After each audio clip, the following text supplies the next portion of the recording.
And we're live. We are live.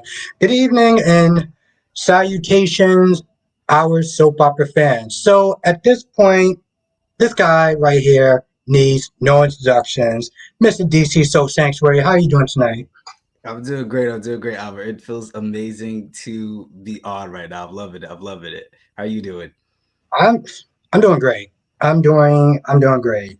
I am so happy to actually, so happy to have you back on here again. Just back on YouTube and stuff like that. And like we were sitting there talking behind the scenes a little bit, like, I've seen you've been, posting stuff on, community tab and stuff like that, and just letting the, supporters know and stuff.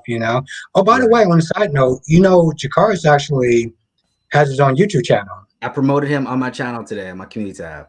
Okay, good, good, good, good, good. I'm so happy for him, actually. I'm so happy that he did a channel. I was like, oh my God, I'm so proud of him. Yes, when I heard that he was actually going to be doing a channel, I was so happy. Yeah. Like, I was so happy for him. And, the fact he was like, I inspired him, you inspired him, JLJ Media inspired him. You I know. understand just how crazy that sounds, like, just in general? Yeah. Like, I think you could see the fun because I think that's the biggest thing about all this is just that it's so much fun for us that you can see that it resonates on camera.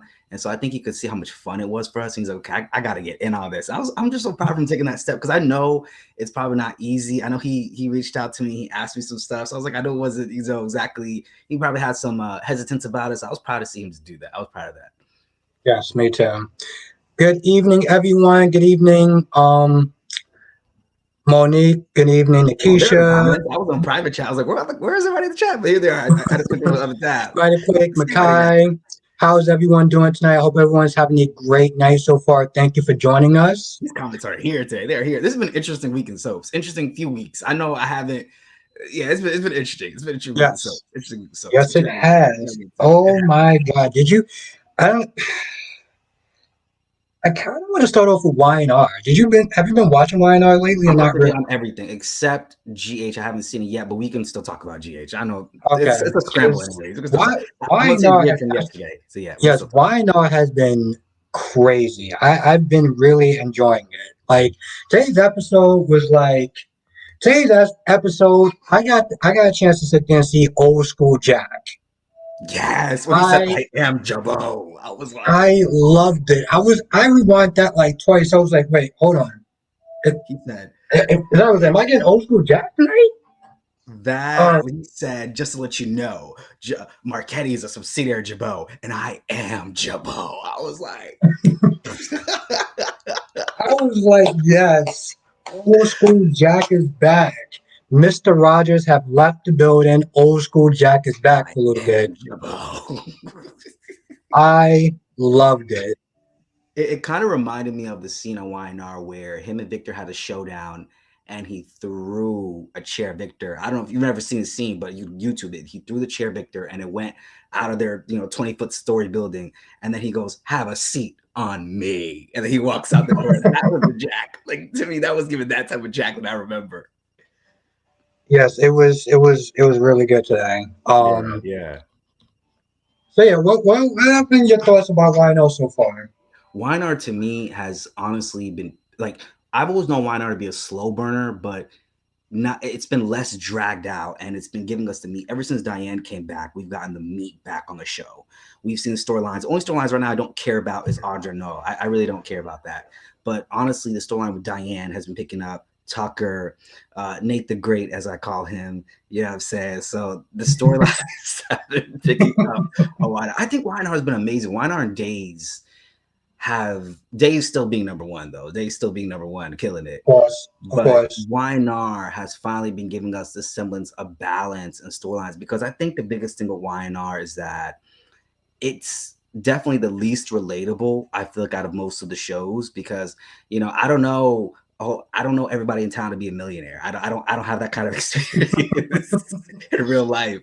But it's been giving us a balance with the Chelsea storyline, the mental health, and all this other stuff they've got going on. Adam just being as smug as hell as we can see. So I feel like it's been giving us balance, and I really appreciate that. What about you? Um, yeah, it's funny too because I did a review today, And I was like, I'm really excited to finally get back on board with YNR because when I first started watching it, between like work and You everything came at a like that, bad it was time. hard.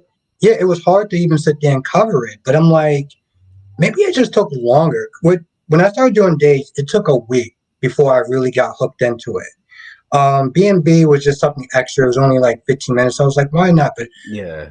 YNR just, it seemed like it took a hot minute, but now it's great. Like you said, with the Diane storyline and the three wicked witches of the West coming in, and they're all like, "Oh, we gotta get Diane out of town." Even today, Phyllis was like, "Oh, well, she should have left when I told her to leave." I was like, "Is she the queen of Genoa City?" Yeah. Like, did I'm not aware of that, but okay. Even when Jack was like, Jeremy came to the house and started talking about she's new grandmother, like threatening Harrison. And she was like, "Oh well, did she threaten? Oh, did he threaten Harrison?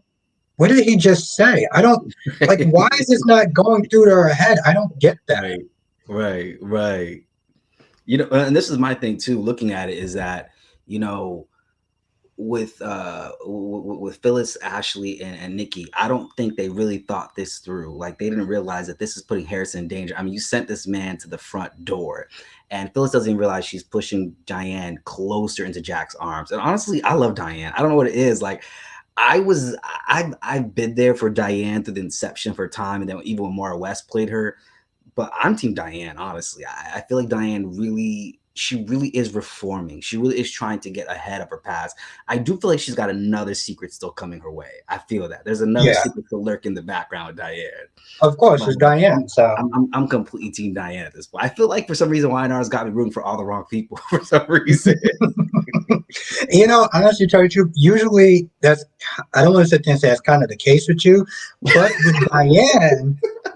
with Diane, it's a little bit different because You guys see what he you said about know, me? like it's not even that. It's just like the fact that Diane came back to town and people been like those three women be like, yo, she gotta go. She's this, she's that, she's the third. I was like, what has Diane done since she's came back to town? Like, name one thing. Even in my comment section, people be like, oh, and Diane is this and Diane is that. I was like, what has she done now?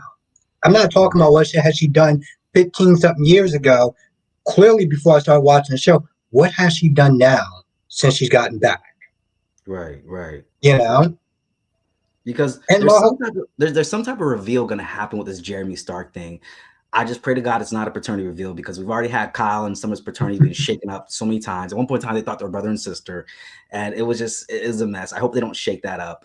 I'm hoping that he's not related to Jack or the Abbotts in any way, because I just know why not to do these type of things. But to me, like, with Diane, I don't know, like that rawness, and even just seeing Jack say, "I am Jabbo," I was just like, you better. exactly. I was shocked. That was two things shocked me today. I agree, Samuel. I agree. Go ahead. Sorry. Go ahead. No, no. One was Jack, and two was Audrey. I don't mean like Audrey being a creep and everything like that, Mhm. and stalking Noah and everything like that. But I mean, I was like, wow, that girl got some curves. Like, she is Well, have you heard the bad. Tucker scene? Her and Tucker. Yeah, I was like, when she took off that jacket, I was like, oh, I remember I called her a bunch of names. And now it's got you Um, interested again. Now you're interested I was again in the like, I was like, storyline. yeah, I was Yeah, like, yeah, oh, yeah, yeah, exactly. I was like, what names did I call her again? I can't remember. yeah. I Now guess you're they weren't interested again in the important. storyline. Now you're interested again in the storyline. Audrey today is funny. Like, when I saw her going to Tucker's hotel room, I started thinking to myself, like, how come her and Tucker don't get together? And then soon enough, out of that episode, that's exactly what happened. I was like, oh, okay, because her and Noah, it's so dry for me. I don't know. It's just so dry. I'm not interested. I mean, Allie, Jack's granddaughter, is not even on anymore. I think the writers even forgot about her, that she even existed. They really done nothing with her.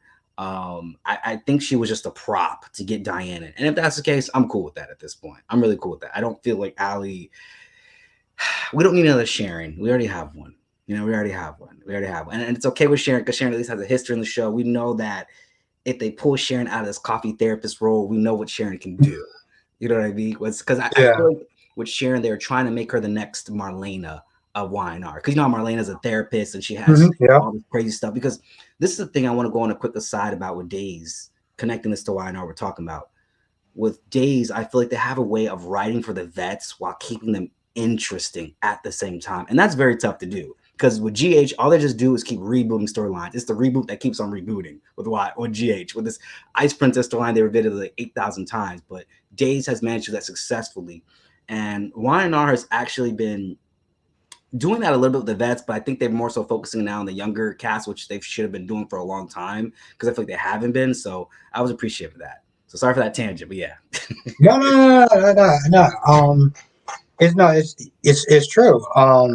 That's the one thing I didn't know about Days, compared to GH, is that they don't know how to use their vets right. Like even when they bring back Bobby, they bring back Bobby for Carly to sit there and see how Carly was doing. Bobby, what about Bobby? We're gonna give Bobby a story. We Right, gonna do that? No. right, right. Oh, okay, so let's just make this about Carly and her adventure. But like with Days, they know how to use their vets right. Um, And keep them interesting. And then, like I said, that's just so hard for I think a lot of these soaps to do because even John and Marlena, they still have like this sex appeal on Days, which is very tough to do. I think with older characters, but yes. honestly, but on GH, like this, how when Holly got brought back, I didn't care about Holly. I just did not care. There was no appeal to the Holly storyline. When she was getting burned, I was like, oh, okay, well, this is something. That's what I thought. I She was getting did burned. I laugh. was like, well, this is something. Like I just did a shrug. Through that scene. But it really, like, even all the vets, it's like they're doing something with the vets on GH, but once again, revisiting the Ice Princess storyline. Think about it for a second, Albert. How many times have they revisited the Ice Princess storyline over the past all the years you've been watching the GH? You can think of just think for a second. How many I mean, times? honestly, tell you the truth, I don't even remember. I know they did it before I started watching it. Years before I started watching with the whole Victor or somebody who wanted to freeze the world or whatever. Um, I don't know. I wasn't really interested in the Ice storyline that much anyway. Yeah. Um, I felt like Holly was a letdown. I felt like Holly might have Oh, been brung in for the people who are old school the fans of the show who actually like Holly and stuff like that. Because there was some people that did like Holly and the fact that she was back. And at the very least, they did finish somewhat of her storyline. Not much, but it was a lot better than when they started off. Because there was one point I was like, why don't they just recast her for a little bit just to finish off the story? But people was like they didn't want that. They want the original actress back. So at least they got a chance to do that. It didn't please everyone, but it pleased someone. When it comes to a soap operas, you can't always please everyone. that's true. Even as content creators, we cannot always please everyone. We try. The only Um, thing is that they deviated away though from what the original storyline was. Like what happened to Luke. And I know GH keeps doing this. They start a storyline, and it's clear what the intention of the storyline is, and they just go a whole different route. And I'm like, okay, like I'm happy to give Ms. Wu something to do finally after like a year at this point. yeah. But the original part of it was to find out what happened to Luke. And so I'm like, are we gonna find out? Did they forget in the writers' room? Is there too much bourbon going on while they're writing the scripts? No, you're right. What You're right. happened? They did not even sit there and touch. Even though today they was like, oh yeah, we're gonna give Victor back for Luke and this, that, and the third. I was like, Luke. Oh yeah, I remember that character. Aren't we supposed to be doing something as far as? I mean, that whole is just it's disappointing, and we'll get back to that in a minute. I want to talk about Nick, Adam, and Sally, and something that Nikisha brought up called breakup sex. Because I've never heard of I that was there to before. trap for that. Yeah, I That's was there to yeah, trap for that's that. new to me. I was just like, what? And then Nick comes in there, and I'm like, yo, this dude literally came in there, probably smelling sex at this point. What is there to What does talk it about? smell like? I mean, seriously. Yeah, yeah, yeah. So what? Go ahead. Go Yeah. ahead. No, you go first. What'd you think of that whole scene? I think it just further showcased that Sally is basura, and that's Spanish for trash. Uh, Yeah. you know, um, to me, I never understood why people do breakup sex. I don't get what's like the point of it? Like, what does it do? Oh, solidify we're over. Like, because I don't know if I break up with someone, I'm not talking to you. I'm cutting all contact. Like, because I'm not trying to put myself in a state of confusion.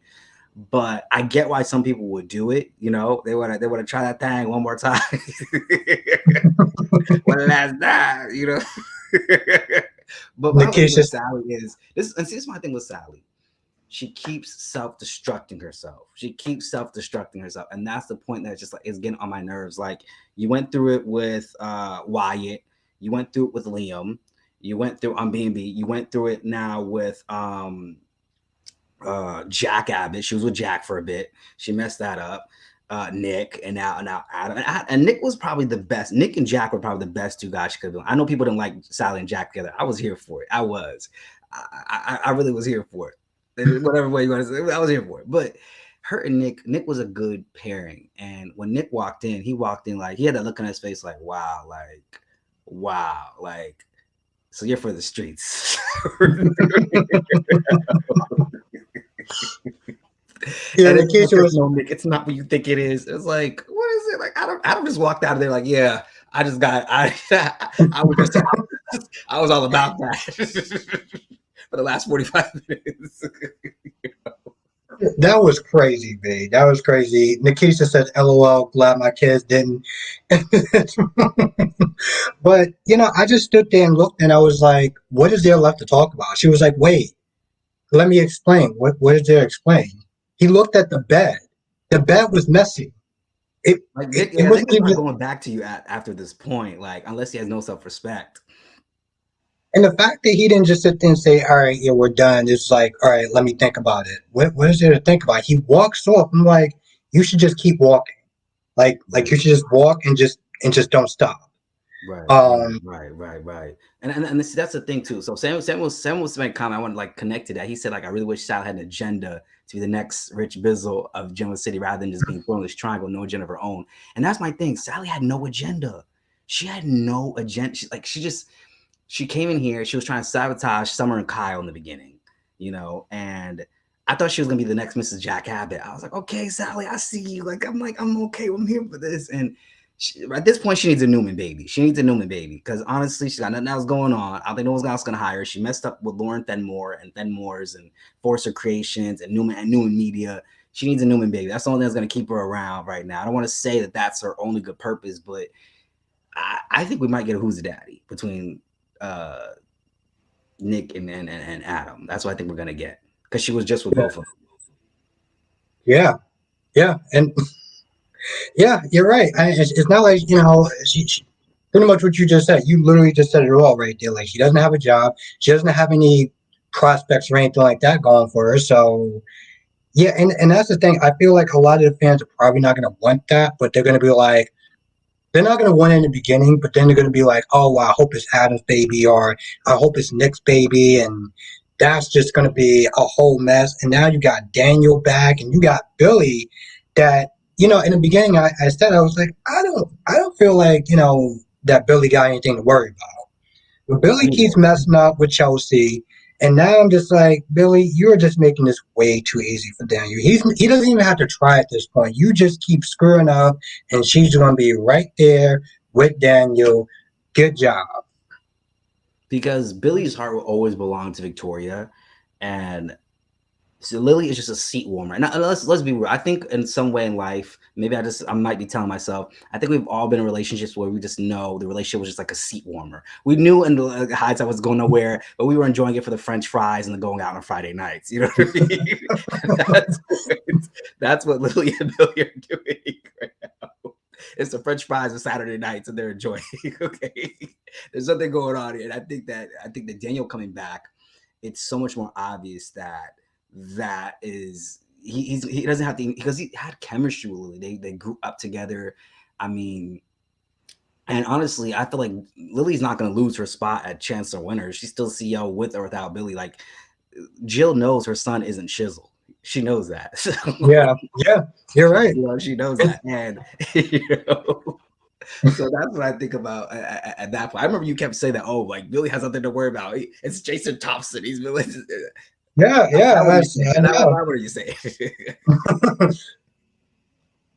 You know what I'm saying? So I think that Daniel coming back in, and because I don't know why they didn't bring Kane back on YNR for Lily. I don't know if that. I think there was a controversy with that or something. But I mean, Daniel has so much more chemistry with Lily, in my opinion, than Billy does. I mean, but I don't think you look at chemistry though, do you, Albert? I don't think you look at chemistry of those things. You don't. No, not really don't. You know. Like I said, I was just looking at it. I was just like, I mean, even as a straight man, I was like, yeah, I don't think that Billy got anything to worry about. I just don't. But then I'm looking at today's episode. It's like, well, yeah, yeah, I might have been wrong about that. And you know me, I can sit there and admit when I'm wrong, just like the hook killer thing. But yeah, another thing I You're was not a wrong hook about. killer. Is there even still a killer? You know. Side note, sidebar. Well, it's funny too because like I was at work like a couple of days ago, and usually people that come in and they know that I watch soap operas and stuff like that, and wasn't it there talking about it, and I was like, oh, you remember that hook killer? She's like, oh yeah, the hook killer. And I'm like, yeah, because it's been like 2 or 3 weeks. Like, what's going on with that? You know? Right, right, right. Yeah, there's no, I don't think there even is. I think the writers forgot that they even had a hook killer, and they just quickly remember that. I was like, yeah, let's have Esme mention the hook killer. We almost forgot. Yeah. So I mean, what do you think of GH so far? I've been praising the show for so long, and I don't know. I feel like Carvalati's residue has worn off now. It's clear it's worn off in the past year because some of y'all didn't like the wacky storylines that Carvalati had, but it kept it interesting. The problem is now with GH, like, and we all know the bloated cast, all that stuff. I don't have to repeat all that, but Yeah. the past few weeks to me, it was just like, like, okay, like I wasn't really drawn in. The Elizabeth thing when she met with her parents, I was like, okay, ooh, we're getting something. And then we didn't. And we got Jeff Weber finally visiting Heather Weber. I was like, okay, finally, and then that scene fell flat for me too. There's just so much potential, like, that they're really just missing out on with GH. Like, Miss Wu working for Holly and Robert. I don't know what it is in GH. I'm gonna say this real quick as a aside. The Mob World and the 80s adventure veterans, like, I know it's the same show, but I've always just felt like they've been in different universes for me when I watch GH. And I don't know if it's because when I started watching in '06 that the Cassadines and the Corinthos, and they didn't really interact from when I started watching back in '06, '07. They didn't really interact. So now seeing them come into this interaction stuff, it's very weird and new for me. And I also say that when it comes to GH right now, like, just the off balance of what we've been getting with these storylines. And I pray that they don't make Esme Liz's sister and try to go that route, because I would prefer it if Esme was Felicia's daughter. And the reason why I say is because there would have been a struggle for Felicia, because she's a good-hearted person for the most part. She was a deadbeat mom, but she was a good-hearted person for the most part. And then she would have a struggle of, oh my goodness, this girl's my daughter, but she's also shizzle at the same time. And it's like you have one good person in Port Charles rooting for Esme, and I think she needs that. Both of your parents can't be psychos. Like, somebody got to be on the straight and narrow for you to really have some longevity in town. You know what I mean? And that to me would have been more impactful, because then that would have been Maxie's sister. She kind of would have been sort of related to Cody and Knack and all them, kind of, through proxy, or through osmosis, or whatever you want to call it. Yeah. But I feel like that would have been so much more better. That would have been so much more meatier for the future. And then Felicia would then also have to deal with the fact that she had a baby with Ryan Chamberlain, the man who tried to murder her. That would have been meatier for me. So what about you? What are your thoughts? Now it's funny that you say that because I was talking about that maybe 2 weeks ago, whatever, in the chat, and people was in there saying that some people said that the original idea was for you know um, Felicia. Esme and Felicia to be mother and daughter, but they scrapped the idea because in real life what happened to her son. I don't know if you remember what happened to her son. Yeah, I think yeah, her yeah, son passed whatever, away, yeah. whatever. But then people, some people in the chat was like, well, given what they're giving with Sasha, she's a new mother, but yeah, she had to sit there and deal with a storyline where her son died. People was just like, that wasn't really fair. So it's a lot of, what I'm saying? Like, we really think about, like, what do you even think about that, though? if that was true. For some reason, it feels so odd because it's not like Esme would be dying and then Felicia would have to mourn her. It would be the fact that she'd be gaining a daughter, and I mean, but then again, I don't. Everyone processes grief in a different way, so I don't know if that would have been triggering for her to say on the show she has a daughter. Because I do know for actors, sometimes they take the show home with them, but I feel like I don't know, like I would figure Holly being the explosion and Christina Wagner having to see that would be more triggering than her character having a daughter on the show. Like it would be different if Esme was going to die. She'd have mourned Esme. Okay, I think yeah. I could understand that if that was the case. And I don't know if it was maybe going there, but I don't know. I guess in a way, it kind of doesn't make sense to me, but I don't want to sound insensitive at the same time. So I don't know. You know. Yeah, What no, about you? it's funny because no, I was thinking about that. Like when I was sitting there reading the comments and stuff like that, I was like, oh, and then I was like, oh, so I was like, oh, let me sit there and ask DC that because So you want to make me I the felt like, scapegoat? yeah, I'm yeah, just kidding. pretty much. But no, no, I mean, I want to know your thoughts on it because it's true. Like you're giving the actress that just had a baby a storyline where her baby dies, but at the same time, you're not going to show that same sensitivity. You're not going to show that same sensitivity to Sasha's character, the actor's character, that you are showing to Felicia, if that makes any sense. Right, right, right. That's what I'm saying. And honestly, I don't see how that storyline could be triggering for her if she even requests that, because I don't know if that's even the real reason if she requested that. Yeah. But I really just don't see how that could. But then I'm not in that lady's mind. I don't know what happened or how she processed those things, which makes me want to just ask you if it's all right. What do you even think about the new Heather Weber? I like her. I feel like she's playing a much crazier version than the other Heather Weber. Like a much crazier. Like she seemed like she's trying to be like almost Jokerish like. Yeah, If that makes more sense. The other one, yeah, she had her moments, but the thing about that Heather is sometimes she would sit there and use like Bible quotes and stuff like that. This one is straight back crazy. You know, right, right. I mean, in general, I do like this version. I didn't have a problem with the other one, but I do like this version. I know some people they don't like this version because she's not the old version, but I like this version. So I think with this new version, like I guess in a way with the Jeff Weber scene, I would have preferred the older version Heather. But then again, the Jeff Weber's a recast, so I don't think it will even matter if the new Heather's recast. So yeah, they can have the recast chemistry how they want to have it. I was happy that they finally had a scene because I was like, don't you dare have Jeff Weber come to town and him and Heather Weber do not have a scene together. And yes, I and was I like, saw it. I was adamant about like, yes, and I saw it. I was like, I was wondering what was DC thinking about that because you've been waiting for that for a hot minute. that. So Yes. Because this is another thing too. When Heather went off the prison van, she should not have been at Kelly's having a BLT. She should have been at Jeff Weber's house. I don't know why. I don't know why she would have even been there, but I felt that would have been soapier to show up at Jeff Weber's house as opposed to BLTs and Kelly just eating. And you're gonna get arrested in 10 minutes. I'm just like, okay. Like, exactly. And by the way, that scene was just laughable. yeah. That scene was laughable when Dante came in there.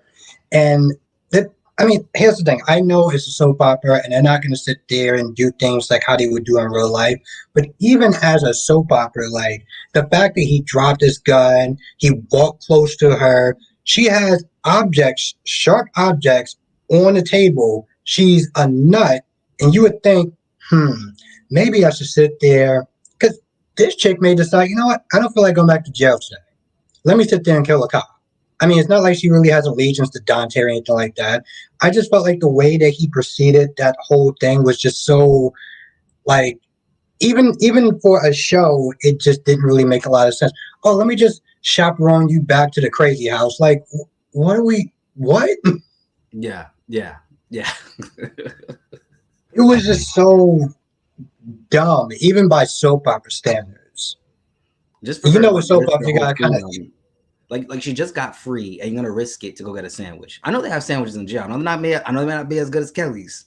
I know they got a sandwich or two up in there. Maybe once every 2 months might get that sandwich. You know what I'm saying? But I'm like, was that it just it, it yeah. also seemed underwhelming too. When you It really was. think about it, she just got out. You would think that okay, cool, we got Heather. It's gonna be a crazy storyline. No, less than like a week or whatever, she's just at Kelly, just hanging out with Cam, and then she gets arrested.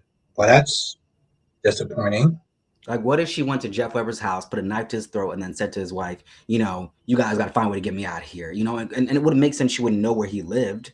You know, she had a child by this man. You know, she poisoned a woman to try to get with him, but it backfired on her. That's why she went crazy with the LSD. So it was just not. And now they're making Ryan and Heather have a connection. It's just like when they've made Heather and Scott have a son, Franco. Like Heather and Scott, I don't listen. I understand when we started watching GH in 2006, but I've seen past videos and past clips, and I've never really heard of the Heather and Scott being each other's orbit. To be honest, I mean, you can correct me because you watch GH longer than me. No, I mean, I only watched it like maybe 6 years before you, so no, I haven't heard of that either. But it's one of those rewrites where it's just like, oh, just go with it. They just expect you just to go with it. Kind of like the Yeah, whole Sean thing with Nicholas and everything like that. They just expect you to go with it. yeah, yeah, yeah. So, um, but yeah, I mean, in general, GH has been somewhat underwhelming. Here's the thing about GH. Even within the episodes, they'll have good moments. Okay, like with the Nina and Willow stuff. When Willow collapsed. Let's talk about that scene because that was something that we had a conversation with in the chat maybe a couple of days ago, and it almost felt like it got a little heated. So I want to hear your version of that scene. You remember the scene where you know Nina came to the house and Willow being pregnant, and she was all like, "Hey, would you like to sit there and help out Sasha and Ross Plaza or whatever?" And she was like, "No, I'm good." What did you think of that Okay, I scene? have something to say about that because you kept saying that day in your live, she was a Mm-hmm. bad drink pregnant with a bad drink pregnant. We went over that. Of course, when you put it like that, you make her sound like the worst person in the world. But, Mr. Bostic, you Okay. mentioned that Rita was bad drink pregnant. I'm gonna put you on the stand right now, okay? I'm gonna give you a little bit of some Cass Winthrop, a little bit of some Diane right now, okay? You All said she was right. a bad drink pregnant woman, but at the same time, I have not heard you say anything. I could be wrong because I haven't seen all your reviews yet. I've been out of commission, but I have not seen you said anything about Elizabeth agreeing to have a pregnant woman held hostage. Let's talk about that. Your defense. I don't have one. No further questions, Your Honor. Prosecution rests. I don't have one. You are 100% right. I don't have one, and it's weird too because Liz was upset with even when Asmi was like, I'm pregnant, whatever. Aren't you going to help me out? And Liz was like, no, because you flipped that whole tape, whatever, with my son. It was like, but she's Right. pregnant. You're 100% right about that. Because you kept every time when someone in the chat was saying something, you're like, okay, what gives her the right? Boundary a pregnant woman, pregnant. You kept mentioning the pregnant thing. And I was like, huh. But what does he feel about Elizabeth But agreeing to hold the pregnant woman hostage? but but here's my little counter argument. We're not talking about that scene. We talking about the scene with Nina and Willow. This is something. That's such a deflection right there. No, no, no, no, no, no, no. Technically, what you just did was a deflection because you're supposed to ask me my opinion about something else, which had nothing to do about the original statement that we're talking about. So, Okay. wait. But it does. So it does. The relation of it is that okay. I could understand you're not being okay with Nina supposedly, allegedly, badgering a pregnant woman, right? Allegedly, that's what Well, allegedly. how about we actually get back to that part though first? Because I want to know what your thoughts on that. Okay. Let's not side skip this. Let's go right to yeah. Okay. See, thank you, Sam. Willow was gonna pass up regardless. But here's the thing, though. Here's the thing. Nina came in there. Nina came in really with the best of intentions, and Willow already has a bone to pick with Nina, no matter what. Just Nina coming in, looking at her, breathing, existing in the universe is an issue for Willow, Michael, and Carly. It's already an issue. All right. And granted, when she was asking Willow, she said she already came when Wiley wasn't there. If I'm not, I don't think Nina, is she aware of Nina Willow's condition? I don't think she is. But No. the thing about it is that she came in there with good intentions. All right. Elizabeth, did not go to Cast Iron Island with good intentions. Okay, Elizabeth is agreeing to hold, allowing another woman to be held hostage. A pregnant woman, by your pregnant woman. So my opinion is, well, you keep saying a pregnant woman is being badgered. What gives rise to badger pregnant? Nina didn't do it intentionally. Okay, Elizabeth now at this point is allowing intentionally a pregnant woman to be continued to held hostage. Okay, intentionally. Okay, intention here, intention. Okay, now it's a forethought. Now it's a forethought.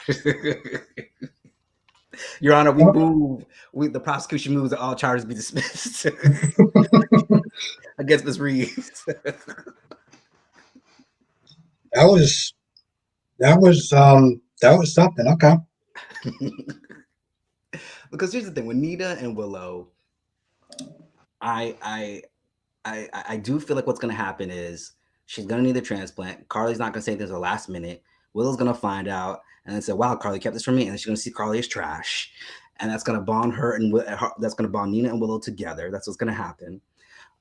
Which is going to then put a strain on her marriage to Michael. That's what I see kind of happening down the line because Nina really doesn't have anybody in Port Charles. It really feels like she's like a lone island besides Sunny, which is so weird because when Michelle Stafford played Nina, I didn't feel like that. I feel like Nina had a community, but Maxie's in her own world in La La Land, chasing after Austin and his supposed cousin or whatever. Is that even really Austin's cousin?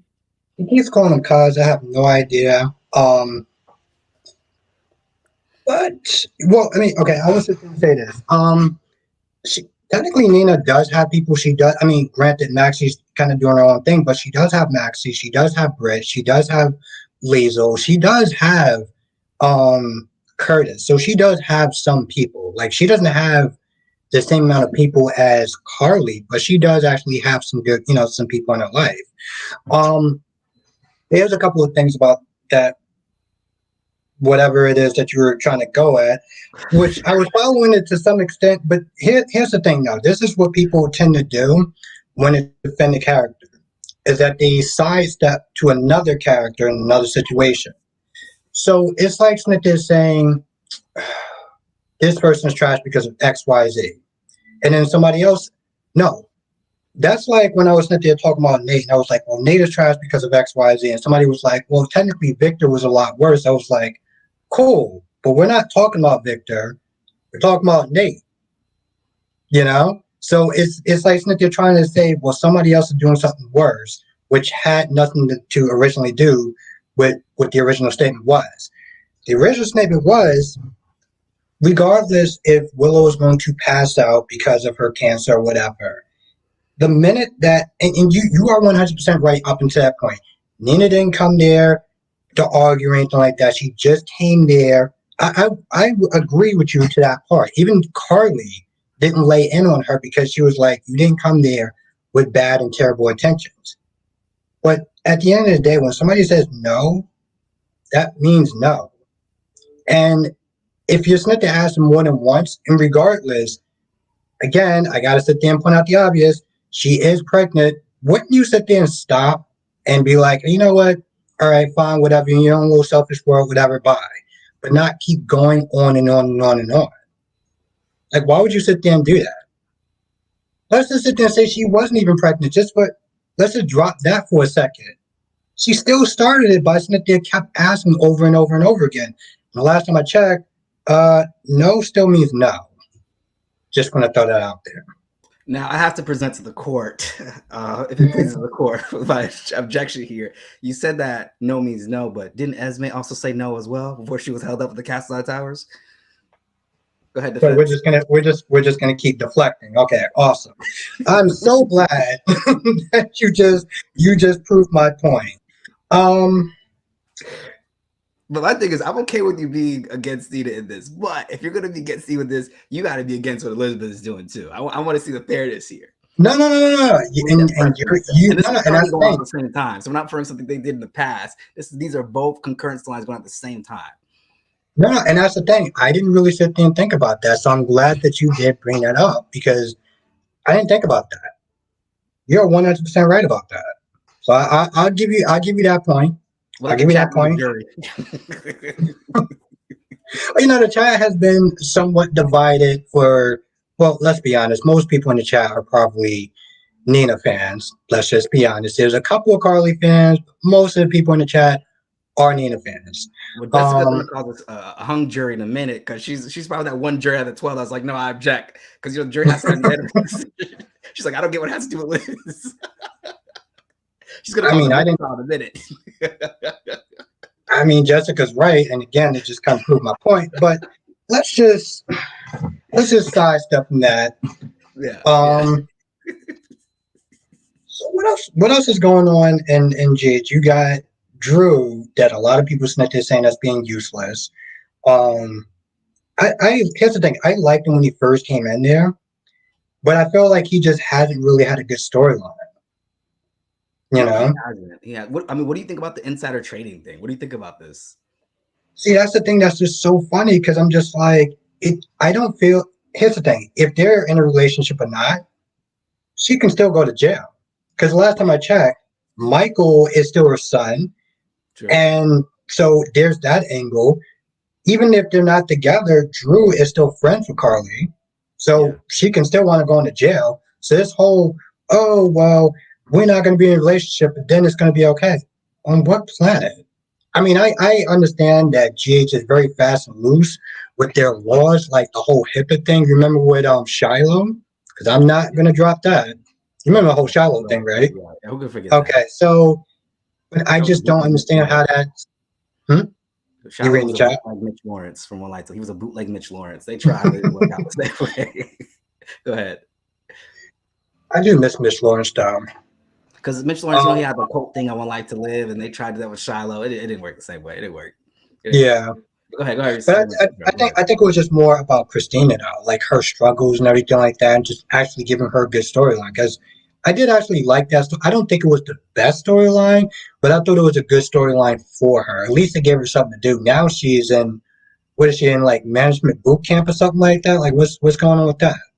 And see, that's the thing. I think that's such a huge problem with GH is that like I mean, I'm literally seeing half the cast in Hallmark movies, AstraZeneca commercials, all this stuff on my TV screen. And I was like, okay, so this is why we do the rotation. We see characters once every 5 weeks.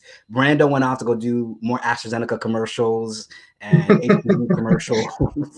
So I guess that's what's occupying his time. Why he can't do GH no more. But that's my whole thing is that, the storylines, like Miss Wu even, like, okay, I'm glad she's finally getting something, but why did it take this long to finally get to this point with these storylines? Because they are just dragging so much and for so long. And it's hard. Like when I watch GH still has action. That's the crazy thing. It still has an action thing, but the action is just so scattered. It's not organized, if that makes sense. You know what I mean? So Right. it's just like even Laura showing up as the nun in Paris with Valentine. I was like, oh, okay. Like every time I see someone GH, I'm like, oh, okay, all right, that's what we're doing. Okay, all right, let's do it. Okay. I mean, Dex and Sunny, that action storyline is a little bit consistent, so I can appreciate that. But the rest, it just kind of needs some work, in my opinion. It needs a lot of work. Yeah, and people always because here's the thing: a lot of people seem to saying that the storylines are drawn out, and you need to finish these storylines. But it always comes back to the same problem. You know what that problem is? I know what that problem is. Brock TV, JLJ Media, and it starts with the bloated cast. You got Dex and you got Josh, and Josh is just like she don't give a damn about Cam at this point. And Yeah. a lot of people sit there saying like, with Cam they should sit there and bring back Emma, and I was like, that sounds good in like theory, but then you would have to drop like about at least a good three people Now let's just finish what's on to our plate right now. Let's finish this on the plate right now. We'll get more food exactly. afterwards. That's happening. Let's get some more food afterwards. We'll finish what's on the plate. What's on our plate in GH because we still haven't wrapped up what was going on with Luke. I mean, the Marshall thing, the storyline, which the other day when I watched it, Marshall kind of gave Jordan this look like you need to cut it out, girl. Like, baby girl, you tried it. You sit down. Like, give her that look like you need to stop. You better You mean stop. Portia? You mean Portia, right? What was that? Portia, Portia? Portia. I'm sorry, not Jordan. Portia. He gave that like, baby girl, you better stop. You better hit like you did what they said. Like you better stop. Like I see what you're doing. You better And that's the stop. thing, Portia's not there trying to be slick to sit there and try to find ways around to sit there and check to see if he really got schizophrenia. And Curtis, my God, did you see that scene with Curtis and Jordan and just how Curtis at this point is pretty much just acting like a man child. I'm Yeah, like, you know damn well that she can't sit there and tell you the information because it's privileged information. Oh, well, yeah, see, this is exactly what happened. You know, this is why marriage don't work. First of all, why would you sit there and invite this woman to your wedding kind of awkward. that you made Yeah, a beeline to be with the minute that she was practically in town, and then you want to sit there and start bringing up stuff like, "Oh, this is why we not married." I'm like, what the hell did she see in you in the first place? yeah, yeah. I agree. I agree.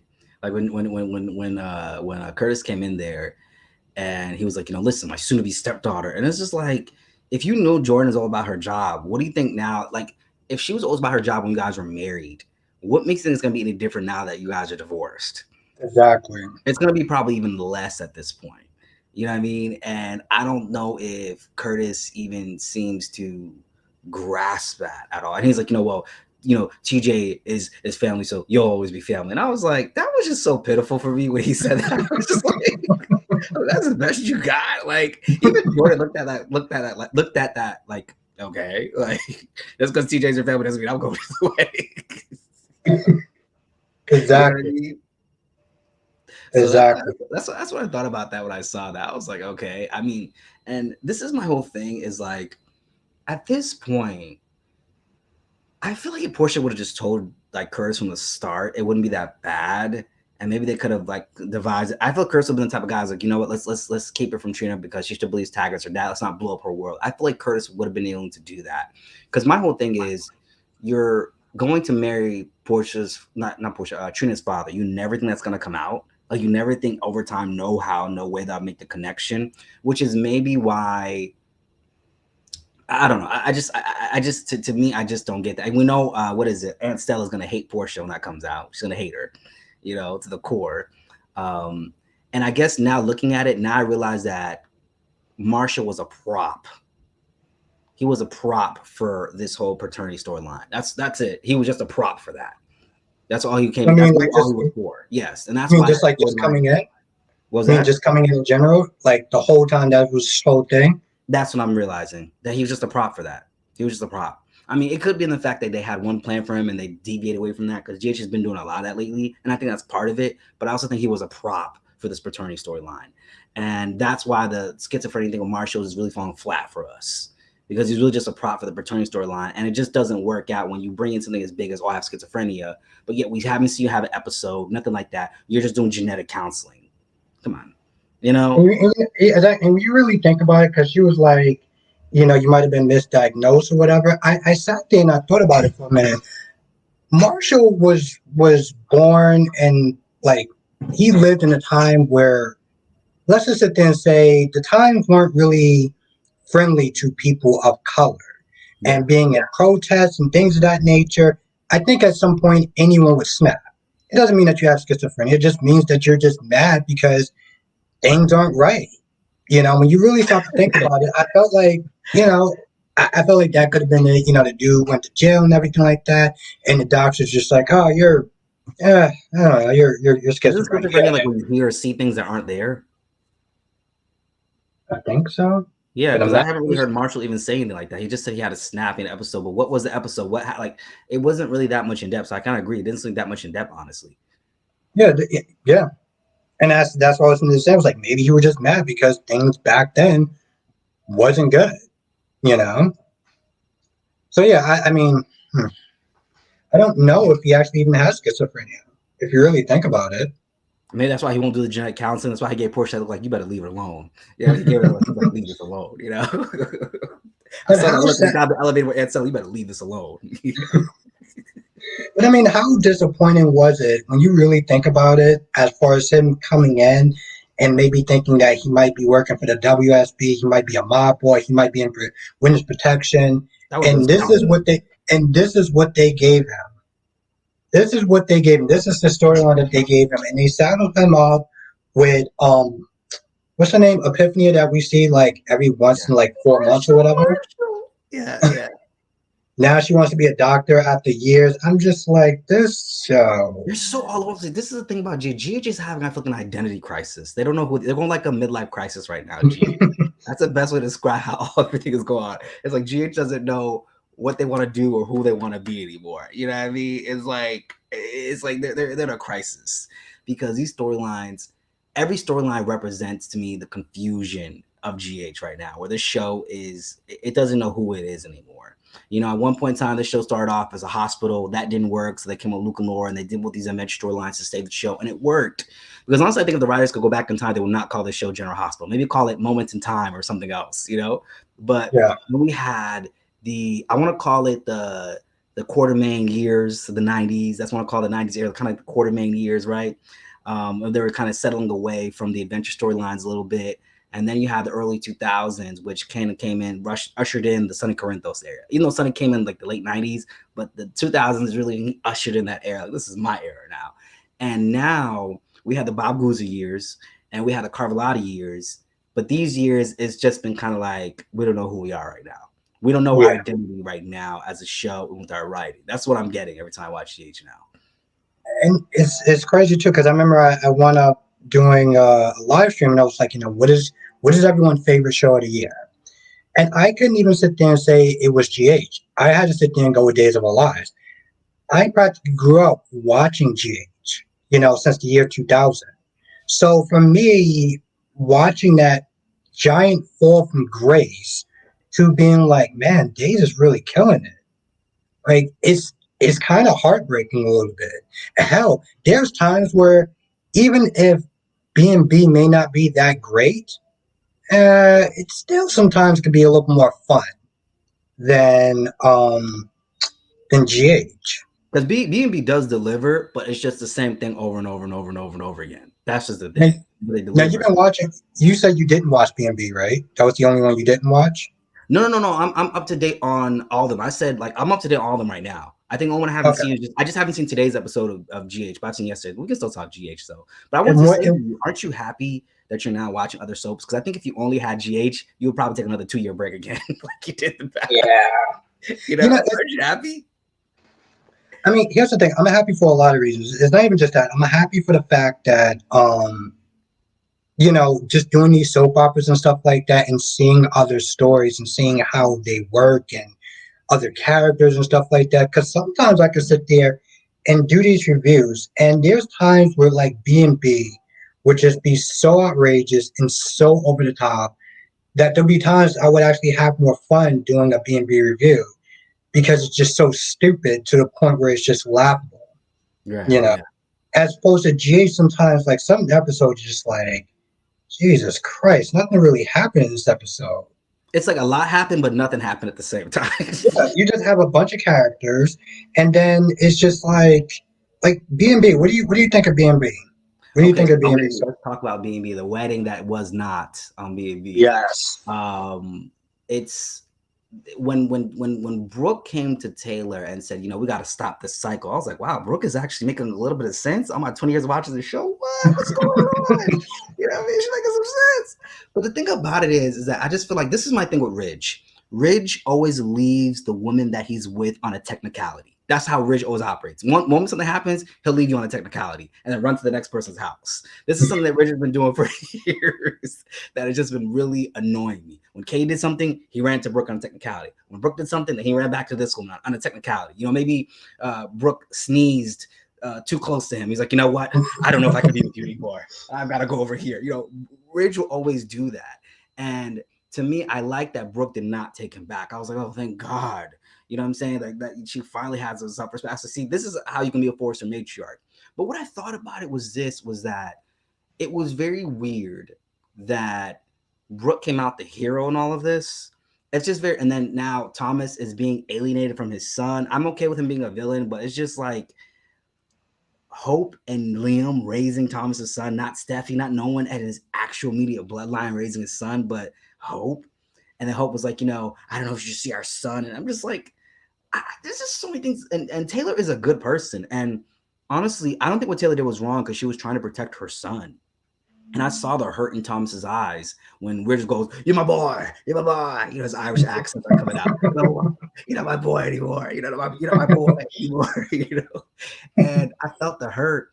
And one, I will say that Stephanie and Thomas do need to kind of grow up. Like, you guys are grown as adults or kids now. Like, kind of need to grow up a little bit and like get away Exactly. from your parents' Even business. even Brooke said that. Even Brooke said that. Even Brooke was like, they are grown adults. Like, like this whole fantasy of they want their parents to, back together, like it's now or never.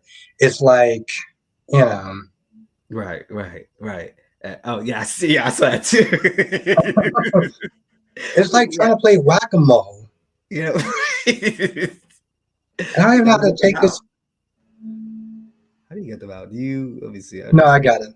You got it. Okay, got it. Okay. Yeah. So my whole thing is like this storyline with Thomas not raising his son. I think it bothers almost every viewer on B&B, but making Taylor out to be the villain. And this is my whole thing with B&B. B&B has a lot of good potential, but the problem is that we keep getting the same stuff over and over and over, which is Brooke and Hope. They were doing Steffi and Liam, trying to make that the next generation, Steffi, Liam, and Hope. And I'm glad that they stopped that when they got Finnan. But then now they're doing it going with Brooke, Taylor, and Ridge. And I don't know if they're just doing that. This is why I feel. I'm gonna come out with this theory real quick for y'all. I feel a part of the reason why they're doing this again with Brooke, Taylor, and Ridge is because Ridge and Taylor recast. And so, in case these actors stay on the show for a long time, this can be used as a flashback moment. That's always my theory sometimes when they recreate the same thing all over again Okay. with the recast. Does that make sense?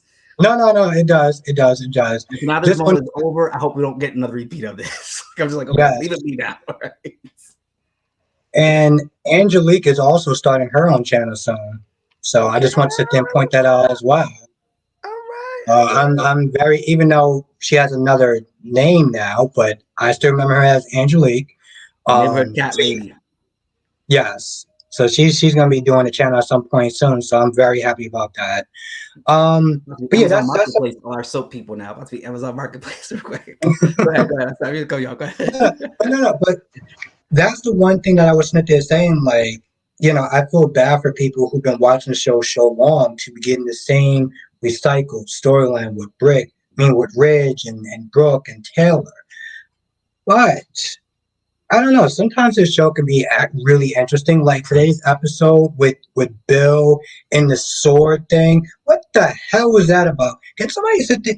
Nikisha was sitting there telling me about that. Apparently, when he puts on this sword necklace or whatever, he's about to be doing something. He's in dark Bill mode or something like that. Is that what's going on? I think so, but the problem with Bill is like a grown ass a boy in a sense because he said to Katie, like when Katie's like, yeah, I don't want to be with you, and I'm like, I don't blame Katie being with you with her sister. You left her multiple times for her sister, and now that Brooke doesn't want to be with you or Ridge, now Katie seems like the option again, and Katie's over that at this point. I'm over it too. I don't blame her, and sometimes it's good if people put someone like that on ice. So both the women that you want don't want you because Katie was like the great little like alternative. It's almost like Thank you, Black Man. it's almost like when you go to a restaurant that you've never been to before. You're gonna try something new, and that's Brooke. And if the new thing doesn't work out, you're gonna get your French fries. So you like French fries no matter what. And Katie is the French fries. But unfortunately, the restaurant is out of French fries, right? So the restaurant is out of French fries. It's just wait. And that's why now he's upset because now he has nothing to eat right now, right? He has no meal, right? So that's what Bill's upset about. And I just feel like this is what Bill deserves. I was honestly surprised. I don't know what happened between him and Lee. Did I miss something? Because I know B&B, I watch here and there sometimes. I'm like, what happened to Yes. those two? They just dropped that like a hot tamale. Yes, you're absolutely right. And thank you, Bill. Yes, if you are enjoying the stream, hit the like button. That definitely does help us out. Um, thank you so much, Black Mod. But yeah, I do remember that. I do remember Lee coming in and them chatting it up and everything like that. And I was just like, okay, cool. So this may go somewhere. But no, Bill decides to act like a scumbag in the same day. That is good. That is a record right there. You went from getting rejected by Brooke, and then you're like, "Hey, Katie, so you wanna get together sometime?" And now he's sitting there begging her today and being like, "It makes me very angry and sad, and I feel abandoned." I was like, How do you think she I'm felt sorry, without her sister multiple times? exactly. I was like, "How old are you again? Like, are you about to have like a little temper tantrum going on? Like, what are you doing?" Um, I want to ask you this real quick. What storyline do you wish they would explore on B&B? Like, which storyline do you wish they'll explore more of, or what they could do from what your observations are? Because I know you're kind of a bit of a newer viewer. Yeah, a lot of people said that they enjoyed the fashion shows, so I would want them to bring that back.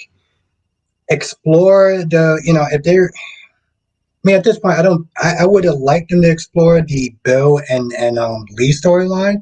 That would have been cool. Maybe, I mean, because now you have Thomas, and apparently he's going back into this dark mode or whatever. So you got that going on, which is fine if they're going to actually make him a villain. Apparently they made him a villain back in the day, and so I'm like, if they're going to do that, that'd be cool. But at the same time, people are just so annoyed about that because apparently he was working hard to be a better person, and now they just like, nope, we're going to just make him the villain again because they need a villain. And one thing I will sit there and say, so Finn is able to find out that most likely Sheila's alive. You had a whole department, a forensic team. No, I think she's dead. This guy They're not right trying to get here. paid enough. It wasn't on their salary to find that out. Yeah, I'm just like, was the LAPD that bad? Like, what is going on? I don't understand Right. that. He just took one look. Yep, it looked like it was cut. Clean precision. Yeah, yeah. I think that she's alive. A whole team, one man. What's going on with that? But I mean, that's the thing that I find so fun about watching the show and doing a review because it's just that outrageous when you think about that. Yeah, You yeah, know? it is. It is. You know the thing too with B&B is that like one thing I noticed about the show B&B is that they don't do serial killers, they don't do natural disasters, they don't do explosions on the show. This show is your telenovela of our American soap operas, where it's strictly romance. And Brad Bell says that he doesn't do the General Hospital stuff. He literally said that Yeah. he doesn't do the General Hospital stuff, you know.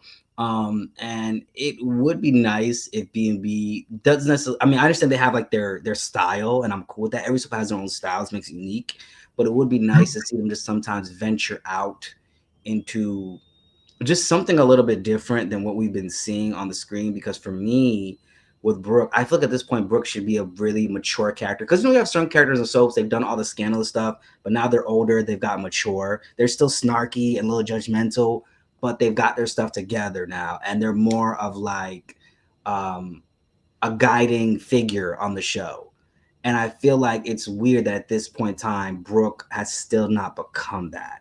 It's like at this age, you're still doing shenanigans, getting drunk with Deacon, doing this and that, crying to your dad about, Ridge not wanting to marry you and whatever. I mean, why isn't Brooke starting her own company? Like, just stuff like that. You know what I'm saying? Like, it's just like, how come we're Yes. not seeing this And he growth grow. in you as a character?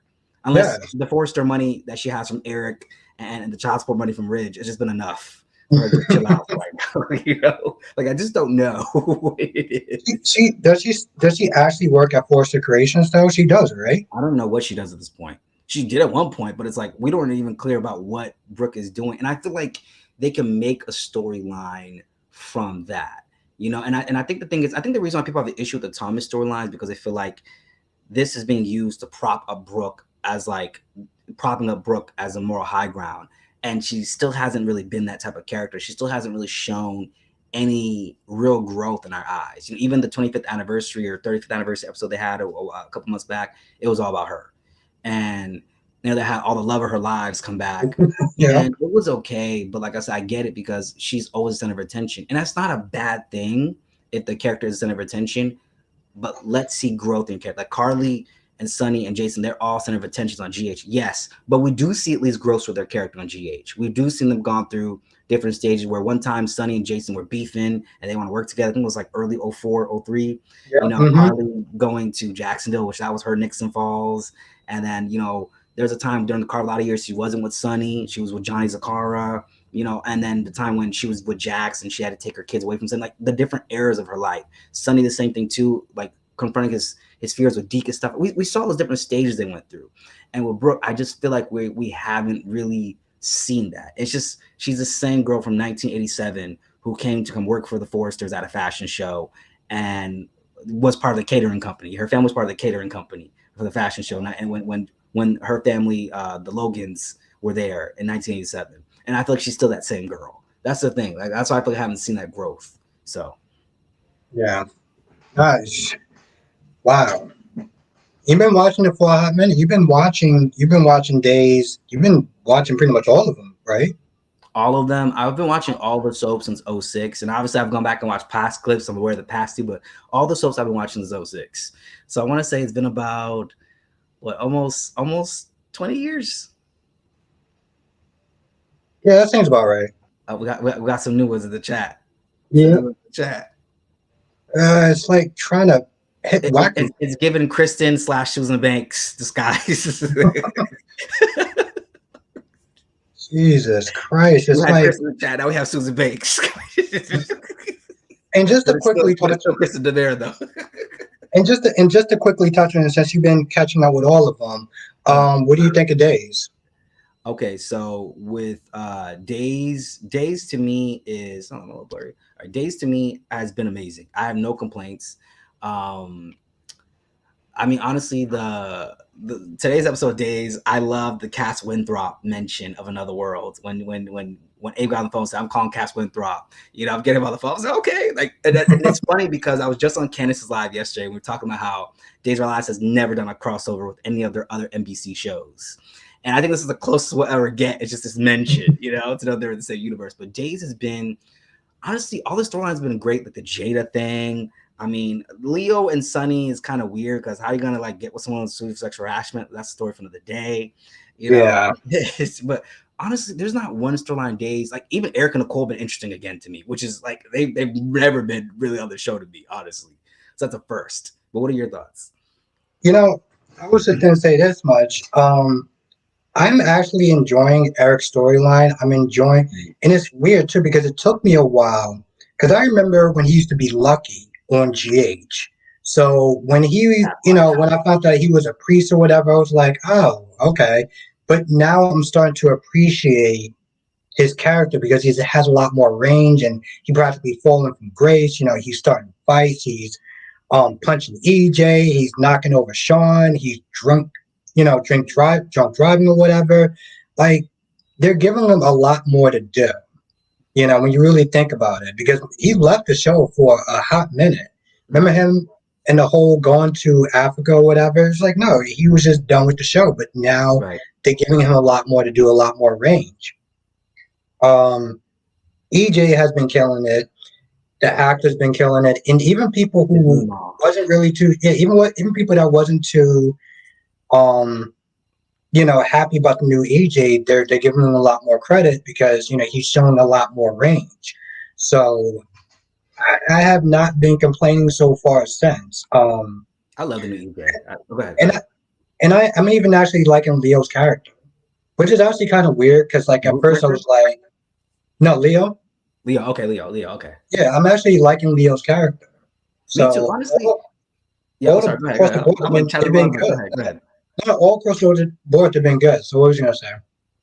I was gonna say like even Leo's character, it's grown on me because at first like I feel like Sunny and him have grown because when he was in the hospital room and Sunny said, "Go, just go," he was when Clyde had stabbed him, and he let Leo go. They obviously bonded over that, and Leo is now being more humanized. I'm starting to see that he let him have a job. He begged Pearlie for a job. Like he's falling from grace now. We're seeing him being humanized. And even with Jada and the storyline, it's weird because this is the thing. This is what a soap does things good. When you've done a storyline before over and over again, but every time you do it feels unique. And that's an art, I feel like. That's an art. Because even Jada with this abortion, I've seen abortion storylines and soaps, but the way this was done, like I felt every scene of it. Even when she was there with Eric and she's like, just leave me alone, get away from me. I was like, yeah, you better tell me. I'll be pissed too. Even though you told her to kick rocks and no socks. Yeah, but pretty much. Yeah. Stand by that with 10 toes. But I felt for Jada because it's like you kissed Nicole and Jada was like, I didn't think I was gonna go into this, even if time down the line her and Eric would have broken up, but she didn't want to go into this pregnancy as I'm just the girl having your baby. Because I do feel like when women are pregnant, it's a different type of treatment you get from the man when he's with you than when he's not with you. That's how I feel personally. It's two different types of treatment. Like if you already got a woman, he'd be like, okay, y'all come to the appointment. I'm like, oh yeah, the baby's doing great. But when he's your man, he's like, oh baby, you don't have to hold your hand and do all this stuff. You're not gonna get all that. Yeah. I'm just going to check on you. You're not gonna get all that. You're right. And You're right. I think for her, she felt like she needed that. She needed that emotional love and affection. and that she didn't get that, she was really gonna feel alone. And it's weird, even though she is like a lone character on days, she seemed to have so much support through Kate. And like Kate is just trying to be the mother figure to everybody but her own kids. you know? But she had that support there, and that storyline, I felt it. And Nicole knew what she was doing. Nicole knew what she was doing when she walked up in there, and was just like, well, Eric and da da da da. Like, it's so rare because I'm always playing devil's advocate with soaps, but I was like, Nicole knew what she was doing. She knew what she was doing. That's how I feel. And I was more surprised that she was that self-centered to the point where she practically wanted her to have an abortion. I'm just like, how did you even sit there and say that as a mother? Yeah, You know, yeah, like I felt like I was like, wow, you just really had no moral compass. Like you wanted what you wanted, regardless if you were a mother or not. You were just that selfish. yeah, Um, and granted, it's not what she was saying wasn't wrong, but that wasn't her motive. Her motive was not to sit there and come in there and be like, "Hey, I'm gonna sit there and try to just to help you out." No, she wanted to help herself out. You know? yeah. Because Nicole has always been an intrinsically selfish character. Like, I think that's the thing. Like, I think she thinks she's so different from Sammy Brady through the years, but they're really like the same WhatsApp group. They literally are cut from the same cloth. You know what I mean? Because they're both very intrinsically selfish. Like when she slept with Xander, when she got with Victor Kiriakis, when she was married to him and she got him for the money, when she married Lucas for the money too, back in like '96. Like Nicole's always been intrinsically selfish and just doing that for her own gain. So to me, it was just kind of like, I'm not really surprised. And now Eric's like, I don't want to be with you either. I'm over you too. And that's what she gets. It's like you cheat on Rafe. And the thing is like you cheat on Rafe and now you're just quickly going to Eric and like, let's start our lives together. And this is what Nicole keeps doing over and over again. And Rafe should have known better because if you cheat with them, they'll cheat on you. You know how you get them is how you lose Yes. them. Yes. And it's funny. I said the same thing. I was like, bro, listen, she was gonna be with you. She wanted to be with you, even though she was supposedly Ava's friend. What do you think she's gonna sit there and do when she's with you? On top of that, think about her last relationship with Eric, the quote unquote love of her life. And then she had no, she cheated on him with Xander. It's like you knew exactly what kind of woman that she was. You knew her for a while. The hell were you thinking and just even getting in a relationship with her in general? So you kind of did that to yourself when you really think about it. Yeah, because the thing is, Rafe has always been the other man. When it was with Sammy, when she was EJ, Kate, he was the other man with her. Well, technically he wasn't, but everyone's the same. They were having an affair. So he was the other man with Kate, Nicole. I mean, he was always, with Hope, because Hope was getting off of her marriage to Aiden Jennings at the time. So he's always been the other man. He's the Jack Abbott of the show. Like he can He's never the seem to seat find. warmer. What was that? He's the seat warmer. Yeah, perfect example. He is a seat warmer. He is a total seat warmer. He is. He's a total seat warmer. And that's the thing with Rafe. And it's like, how did he not realize, especially with a woman like Nicole? Like I said, she thought she was so much more holier than thou than Sammy.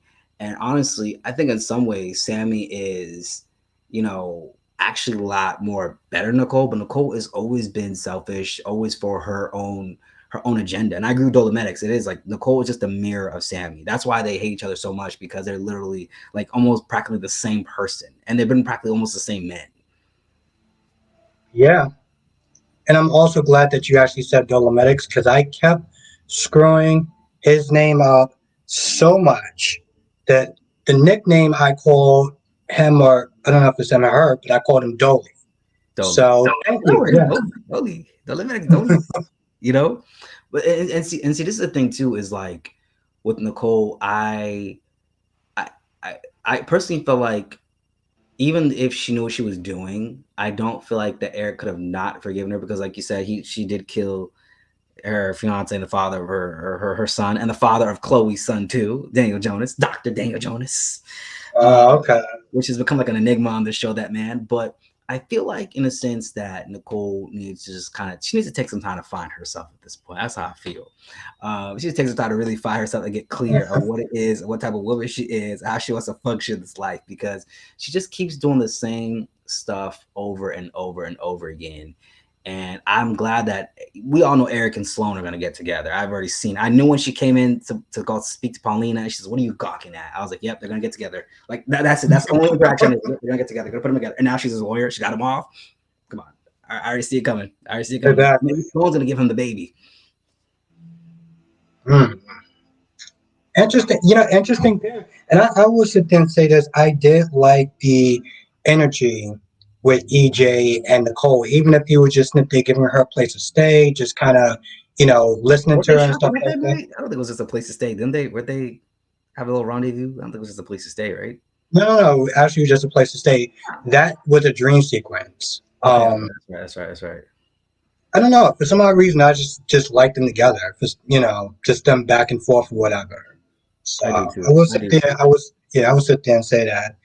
But I think that we actually kind of covered all four of the soap But operas. then we're already done. Damn, I was having a good Yeah, time. yeah. I think we did cover all four. Yeah, we did. We covered all four. Yeah, Days was the last one.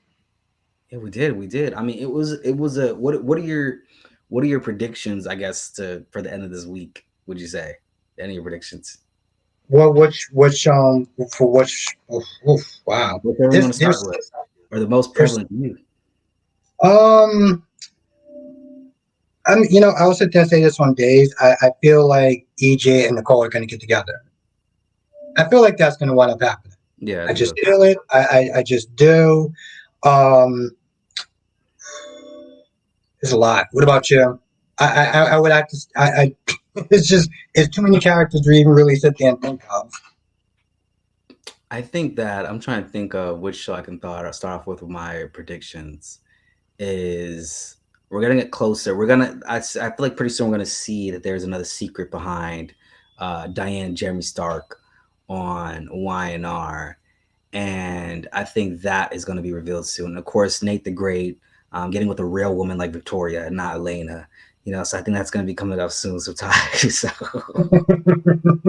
um, okay, wait, okay, wait. Before we go. I know, we're kind of like we're out of time. This is like a Bob Barker. We're out of time. But what are your thoughts on the Abby, Chance, Devon storyline? Because we didn't get a chance to cover that. Uh, you know, I feel like they're gonna probably make Devon and Abby a thing. I just do because they've been doing that for a while. As far as their relationship or whatever, I feel like that's gonna be a thing. And you said with besides Abby and Chance, who else? It was no Nate. just Abby Chance, Devon. That was it. Abby Chance and Devon. Oh yeah, and that's the thing. I don't even know what Chance is gonna do. That's a Yeah, really good question. I just feel like at this point, I don't know if Chance will serve a purpose on canvas. I know he's Adam's friend, but he's just like such an undeveloped character for me personally. Um, I know he's a chancellor, and I did a poll on my channel. I was like, do you guys think he'll stay? But I just think he's such an undeveloped character. Because here's the thing: I don't think Abby and Devon together was the original intention, or at least maybe it was. But like, okay, let's start with Nate. Nate and Victoria, I don't think was at all the original intention. I think it was supposed to be with Imani, but Imani left the show, and then Amanda left the show, and it just made no more purpose at that point. And we hadn't seen a long-standing like weird back and forth chemistry with him, Victoria, till now, and so that's why Elena is back, so that can now be established. So she can feel the insecurity of him with Victoria, because she felt that with him and Amani, but we haven't seen her felt that with him and Victoria. And I think that's why she's back now to help establish that and that storyline. That's what I Yeah, believe. yeah, they did drop that whole thing. I didn't realize that she left the show though. I knew Amanda left the show, and I think she either might be recurring or whatever. But Yeah. Bonnie, yeah, she left the show. Yeah, So yeah, because sometimes when you watch the soaps, you can see like which storyline was what was originally like. If you sometimes like if you watch closely enough and they give you enough tidbits, you can see what was the original intention behind the storyline, and then what they kind of dropped down the line because whatever didn't work out. Kind of like you said with the mayor thing with Laura and I think it was Alexis. I think it was. yes, You know, like that wasn't the original intention, but that's like okay. And even Nixon Falls, we knew that was not the original intention, right? yeah, Behind that Nixon Falls thing was not the original intention. I think it was probably like okay, even when Sonny came back and he was supposed to confront Jason, I think there was supposed to be like a love triangle between him, Carly, and Jason. I think we were supposed to see that, but Steve Burton didn't want to take the vaccine, so here we go And with then this whole Maurice, him. exactly. Also, Maurice Bernard wants to sit there and do something else as well. He didn't want to sit there and be with Carly again. He wanted to do Right, something right. else. So that was and also the Nixon Ford storyline lasted way longer than it should have lasted. Um, 'Cause I think we're supposed to see Carly and Jason together. I think that was what we were supposed to see. So instead, we get his twin brother with Carly. So Carly's now been all three Quartermain brothers. So that's what we're getting now. But I don't think that was the original intention. I think that when Sonny came back, he was gonna just find him and Carly and Jason together, and then get mad, and then they got divorced, and then he was gonna go off with Nina, and then it was gonna be like, Carly's happy with Jason, but pissed off they cheated at the same time. Like I think that's what we were supposed to see, not this, not her with Drew, because it's falling flat. Her and Drew really have no history. Now, I did want to ask you a question, and granted, this wasn't even really so much about soap operas, but this was just a out of left field kind of Yeah. question because you've been doing this, so this content creator thing for like what, like 2 years or Almost a 2 years. year? Yeah, yeah. I want to say, yeah, almost 2 years. Almost 2 years. Yeah. So, how do you feel about that? What was Just that? doing this, and how do you feel about that so far? Just your time on here, and just like the supporters that you have and everything like that. Like, just how do you feel about that, just in general? Oh my God, I love it. I was thinking about it earlier today, and I was like, I love it. It's been just very fun for me. I think in the beginning it was a little challenging, kind of trying to find my step and stuff, and trying to. I mean, so Twitter made it challenging. Once I got off of that, it was a lot easier. But Yeah. I think it's been fun because just the environment, the people, it's a lot of love. It's not like other YouTubers where they're striving so hard for subscribers, their life is a content, or they're putting clickbait videos like, oh my God, what just happened? Like they'll put in the title, what just happened? And like a face like this, I hate those things. I don't even click on it because I'm just like that type of stuff. I can't even respect it for this point. Yeah. Like the clickbait like pictures of them like this. Like I hate that stuff. But honestly, it's been pretty good. I will honestly say I really enjoy it. And it just feels fun. Even right now, we're on the live. We have to go a little bit. I was like, damn, I'm like loving this because it's just fun. It's just something that I really enjoy. So, what about you? Well, I mean, also it was just like I figured because remember we talked about it before as far as like you're probably just gonna do like either half an hour or like an hour the most. Oh That's yeah, what I was, yeah, that's what I was thinking. Trying to keep time. That's all for like you because you know me. Sometimes I right. start going on here and I'm like after like an hour and 20, Oh but yeah, if I then had to go, I would have. I had a little extra time. That's why I had a little extra time. That yeah. was why I had extra time. Um, But what about no, you? I'm glad. Yeah, I'm glad you're on here. No, for me personally, it's just been fun. It's been just fun in general. Because even like, when you get out of work, whatever, I get out of work, it's like I'm tired or whatever, and I start doing these reviews, and it's just like, it's fun. And now that I added this live stream, it's became even greater. And That's a whole other level, that's really because of James. That's because of JLJ Media. right? Watching him do those, I was like, The Anthony with the actually having a car. subscriber Yes, count, so yeah. thank you. And it's been a lot of fun just coming on here talking to people or whatever and just trying to because here's the thing live stream is a lot different than just doing videos Yeah, it's a lot different. and exactly and it's for me I'm just constantly learning Right, uh, right. in the beginning I was not there trying like yesterday I was not there trying to read the chat or whatever but then I realized something. It wasn't just enough to sit there and read each person's comments because people aren't coming on here for that. So I had to sit there and do like a blend of just reading chats, but also just talking. Because one of the things that I realized with the numbers and stuff like that, like we got like 36, 38 people in here, after a while, you're not going to be able to sit there and read every comment. That's You're true. just you're That's just not true. going to be able to do that. And I'm just lucky and grateful enough to have people on here that Right. would understand that to be like, oh, okay, I missed a comment, or I'll try to get back to you, and just talking in general, and not just reading the comments and stuff. So I'm still learning um, how to do these lives, but I'm having a lot of fun doing them. Yeah, yeah, same. I feel like there's a lot of learning that I've been doing because I mean, you and I think I've seen JJ do me do lives. It was when you did yours. I was like, it felt like a party. I was like, I love it, and I love it. Like I said, I have you Howard Stern at night, and I got JLJB that's like Wendy Williams for the day. So what I mean. I love it. I love it. And then I've got like the Daily Show with Candace Mack on Tuesdays. So I just I think this even this week. just going on your live and then Candace's live, it just reignited that back in me because I know I have been on a minute, but the live streams have been incredibly fun. Just getting to interact with people and just connect and just like like it's been really a good feeling. Honestly, it's been really good feeling just doing this for the time that I have and just doing soaps and just talking about it. And it's like I could talk about this for days. Like so weird sometimes. Sometimes I'll be like in my car driving and I'll be like, Felicia should not have done that. They would have done a better story like this. I'll be talking to myself about the soaps in the car. Like, and I'm like, okay, DC, you need to get this out of the review. you know? So it was just, it's been incredibly fun doing this. And I love hearing the different perspectives, like, even hearing from you. And because you're just like, you're all about logistics, just be logical about it. You're like, man, this doesn't make sense. You know what I'm saying? And then, hearing from Candace Mack. Candace Mack is like, she reminds me of sometimes like, those like historians you see on documentaries or they have a documentary about something, there's a historian, they put in their name historian, and they go, yeah, it traces back to 1954 century when this happened. Like Candace Mack will sit there and go that rundown. I just loved it. I love all the different perspectives that we get to hear and brought up. So it's been honestly amazingly fun. Like even us talking about wine, which I was dying to talk about with you. I know you're going to talk about the Willow seed. You know what I mean? So I think now you realize that two wrongs will make a right with Nina and Elizabeth, but we won't go there. No, but that's that. It's funny too because we was going at it for a minute, and then I realized I was like, you know what? He's 100% right. Like, all jokes aside, I didn't sit there and think of that. And that's what I do love about hearing other people, like other comments. Yeah. But even just not even just that, even people, in the chat or whatever, listening to they're talking about it, people listening to giving their perspective about why.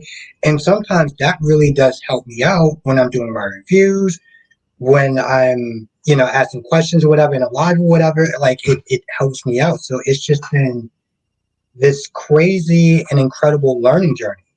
And it's fun because even when we agree disagree, it's not anything like weird or tension. It's like sports. You know how sports fans are like, oh, I'm a Cowboys fan, I'm a Dallas fan. Yes, It's like yes. and it feels fun. Like even though like I know I'm Team Nina, most people think I'm crazy. It's like I love that I can come here and talk about that, and no one gets like offended. Like I'm blocking, I'm subscribing. It's like we can chat about it and laugh about it. Kind of how we just do a little debate with Nina and Esme and Liz. It was just pure fun. I love stuff like that.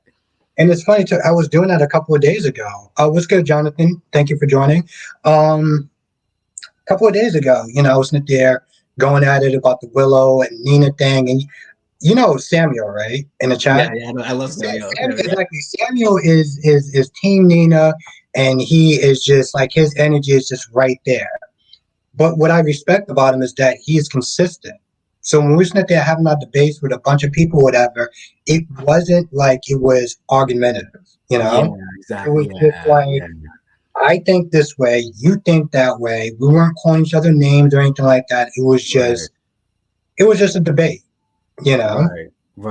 Yeah, that's like the fun thing about it because it's like it's never anything like so super serious. I'm sure like some Twitter folks or whatever they might take it to the next level. Hey, I thought there's coming on it, but I think it's just been honestly like it's just like it's like a friendly banter. Like I know when people like will come on my page, like when I used to say Chad, you killed my wife Demira because he used to say all the time, and I think I had a subscriber Sheila. She's like, okay, don't stop getting on Chad. We were just laughing the comments back and forth. So and I just love stuff like that. So I feel like doing the channel, it's been incredibly fun, even though there's times I can't come on and stuff, but I feel like people understand and I come back when I can. And it's been a lot of fun. I have no qualms on this. Is the one part of my life, that just feels very peaceful for the most part. So I'm grateful for that, Yeah, and that's crazy because sometimes you could just have like a really terrible, crappy day. You can come on ahead, you can sit there and talk and forget the world. Yeah. And just have a good time, just talking and, just I love that, and I love seeing new people in my live stream, and I also love really seeing my regulars, people that I sit there know like Letitia and just everyone here like Jonathan. And I know I'm gonna miss some people, but you know who you are, you're my regulars and stuff like that. And I love that. Don't forget Ethel, man. That's good. But yeah, we can't forget it. Can't forget it. Yeah, but I was just saying, like, I love seeing this in my regular style, Yeah. And I love the fact that you do that just by getting on here and being yourself. Yeah. Yeah. That's why I seen guys doing lives. I was just like, like I started doing it myself, and it's just been really fun to do it and to interact. I think it's kind of cool, like people are seeing interact, you're talking a little bit, and you're having that, and it feels like a conversation, feels like they're in it with you. And like I said, there will come a time when it gets too large. Interacting won't be as as much as it used to be. You know what I'm saying? Won't be as much as it used to be. But I And love James, Media, the Anthony Zakara of soap world, JLJ Media. it's funny too because we were just there talking about you as far as me being inspired by James doing his lives in the mornings, um, when which will you inspired do me, and in turn inspired you. Yeah, I So mean, yeah, it's kind of cool seeing that little trifecta because it's when I first started doing this. I remember I first started doing like the YouTube and everything. I was like, I hope one day I can get on JLJ Media or Rock TV. Like I hope I could do something like at that time I first started, and then that came full circle. And then even with you, when I saw your channel, I was like, I hope one day I could do a collab with him, but I don't want to ask. I don't know. I want to be asked.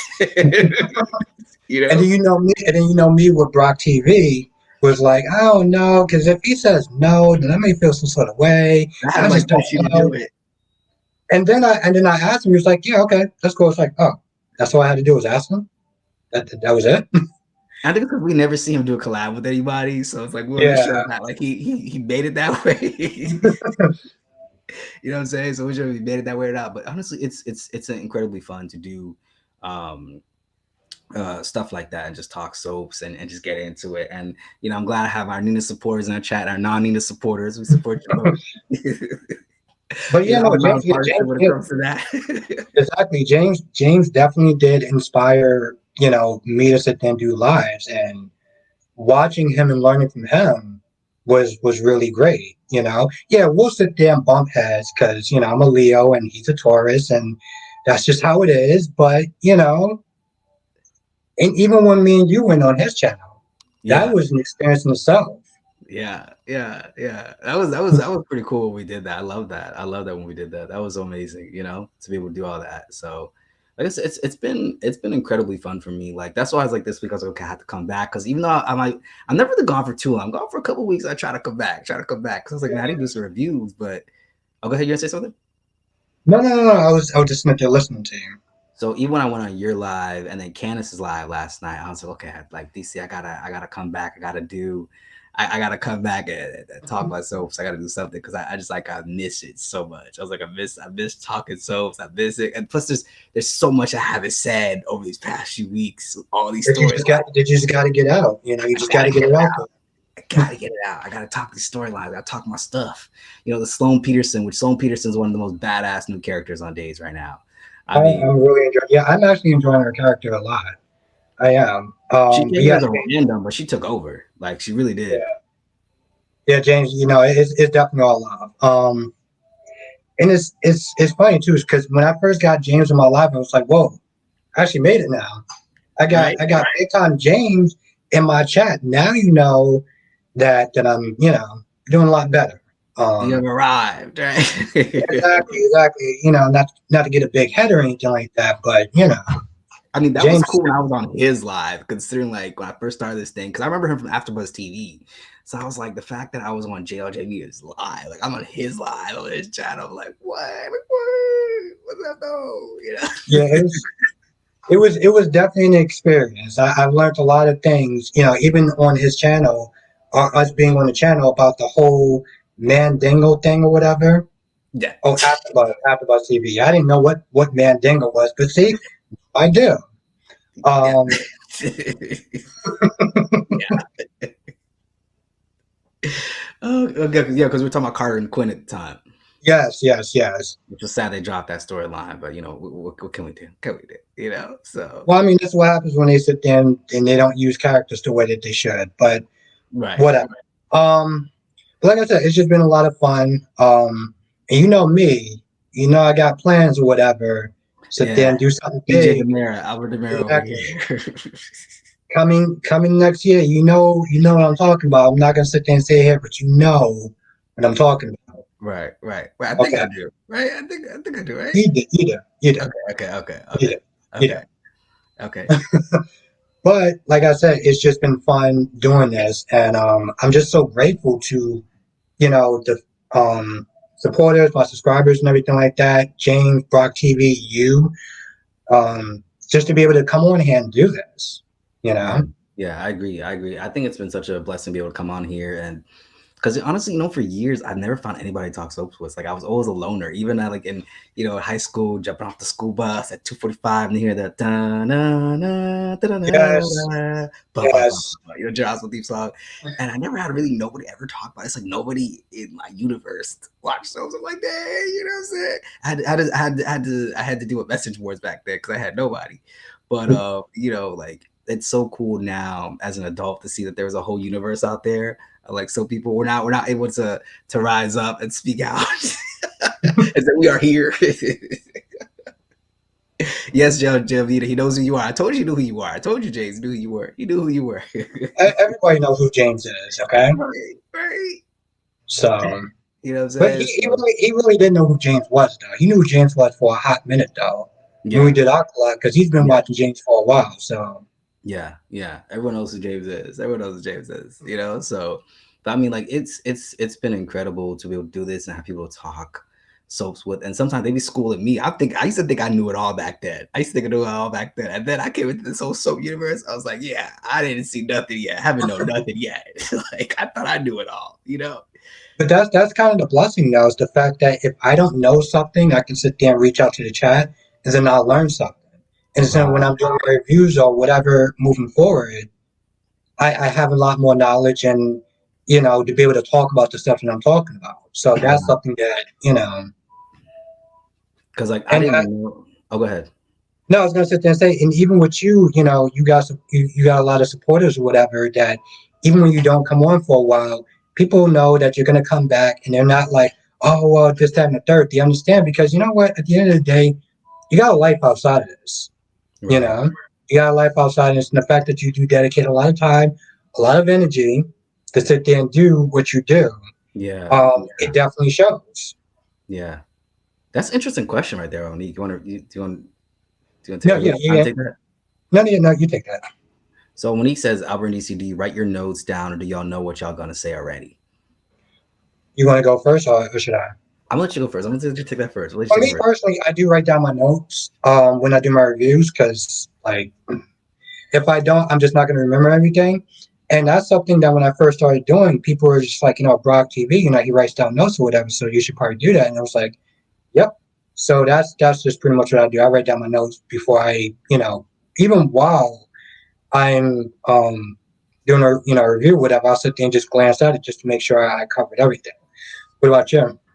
Definitely, I definitely write down. What I'll do is I write down like a little snippet or sentence. So, because I'll remember the grand idea or the like elaboration I'll have behind it, but I make sure to write down because if not, then I'll definitely forget to put it in the video. Obviously, for lives, it's freestyle a little bit. It's Freestyle Fridays, like you said, 106 in Park. So it's freestyle on the lives. But in my review videos, definitely write them down. And sometimes I'm just going down line off that paper because if not, I'm definitely gonna forget and I don't want to forget like some of the things I want to talk about and to elaborate on. So I definitely would say to write it down, um, to remember like what we're going to talk about and discuss and stuff like that. So, and then that way you're not going on and on your video and your review, and then you keep Yeah. it condensed and controlled. You know what I'm saying? So, Yeah, yeah. And I mean, granted, we have different styles about how we do it. Like for me personally, when I do it, I'm watching the show and I'm taking down notes while I'm doing the show. You tend to do it a little bit after, and your reviews I feel like would be so much more harder to do than what I do because with me, I can watch something and I can still have that sense of laughter, anger because of I just saw that like maybe 5 minutes ago. For you, you do everything, you watch everything, and then that week comes up, and you have to sit there and try to decide what stuff works, what stuff doesn't work, what stuff is important, what stuff is least important. So I feel like your job, as far as a reviewer, is a lot more harder than mine. yeah, it's like writing a 1-through-1 essay. You got to come up with the main idea, your introduction, Yeah, 3 more paragraphs, a conclusion. You know what I'm saying? So, and then you got to find the main idea. And obviously, there's something in my review, like I'll be like, did I cover that? Oh no, I don't need to cover that because I'm like nothing really happened with that or whatever. Because exactly. I was like, okay, I got like 20 minutes to cover the whole week. Yeah, that's why I say The your whole job week is of so 20 much minutes. more challenging than my job. I give you so much more problems. But you know what? It's not as bad because it's always the parts of the week that stick out to me that really that draw something from that I can really talk about. And if I've already talked about a certain thing like over and over again in a certain way, that I probably will mention it in a certain review. Like I think it was like Sam Dante. It took me weeks before I even mentioned my review because nothing was really going on with them. So like, okay, there's not really much for me to talk about, you know. Like, or sometimes you'll see me how like, I'll be gone for 2 weeks, but then if something happens, so it was like, okay, I gotta come on, I gotta talk about it now. Like this is that moment. Like on the whole Joss thing. I remember Yeah. one time it's like you broke character, and then you just decided everyone for like one day throughout the week. It was like, yo, listen, normally I don't do this, but today Johnston got on my goddamn nerves. And it was so funny because even Broad TV was like, yeah, Josh is getting on my nerves. And it was just one of those things where it's like, I am so glad I'm not alone in this because Yeah, everyone usually was incoherent that day. it was like, and usually I'm the quote unquote dick of all three of us. So I was glad that I was just not alone in that feeling.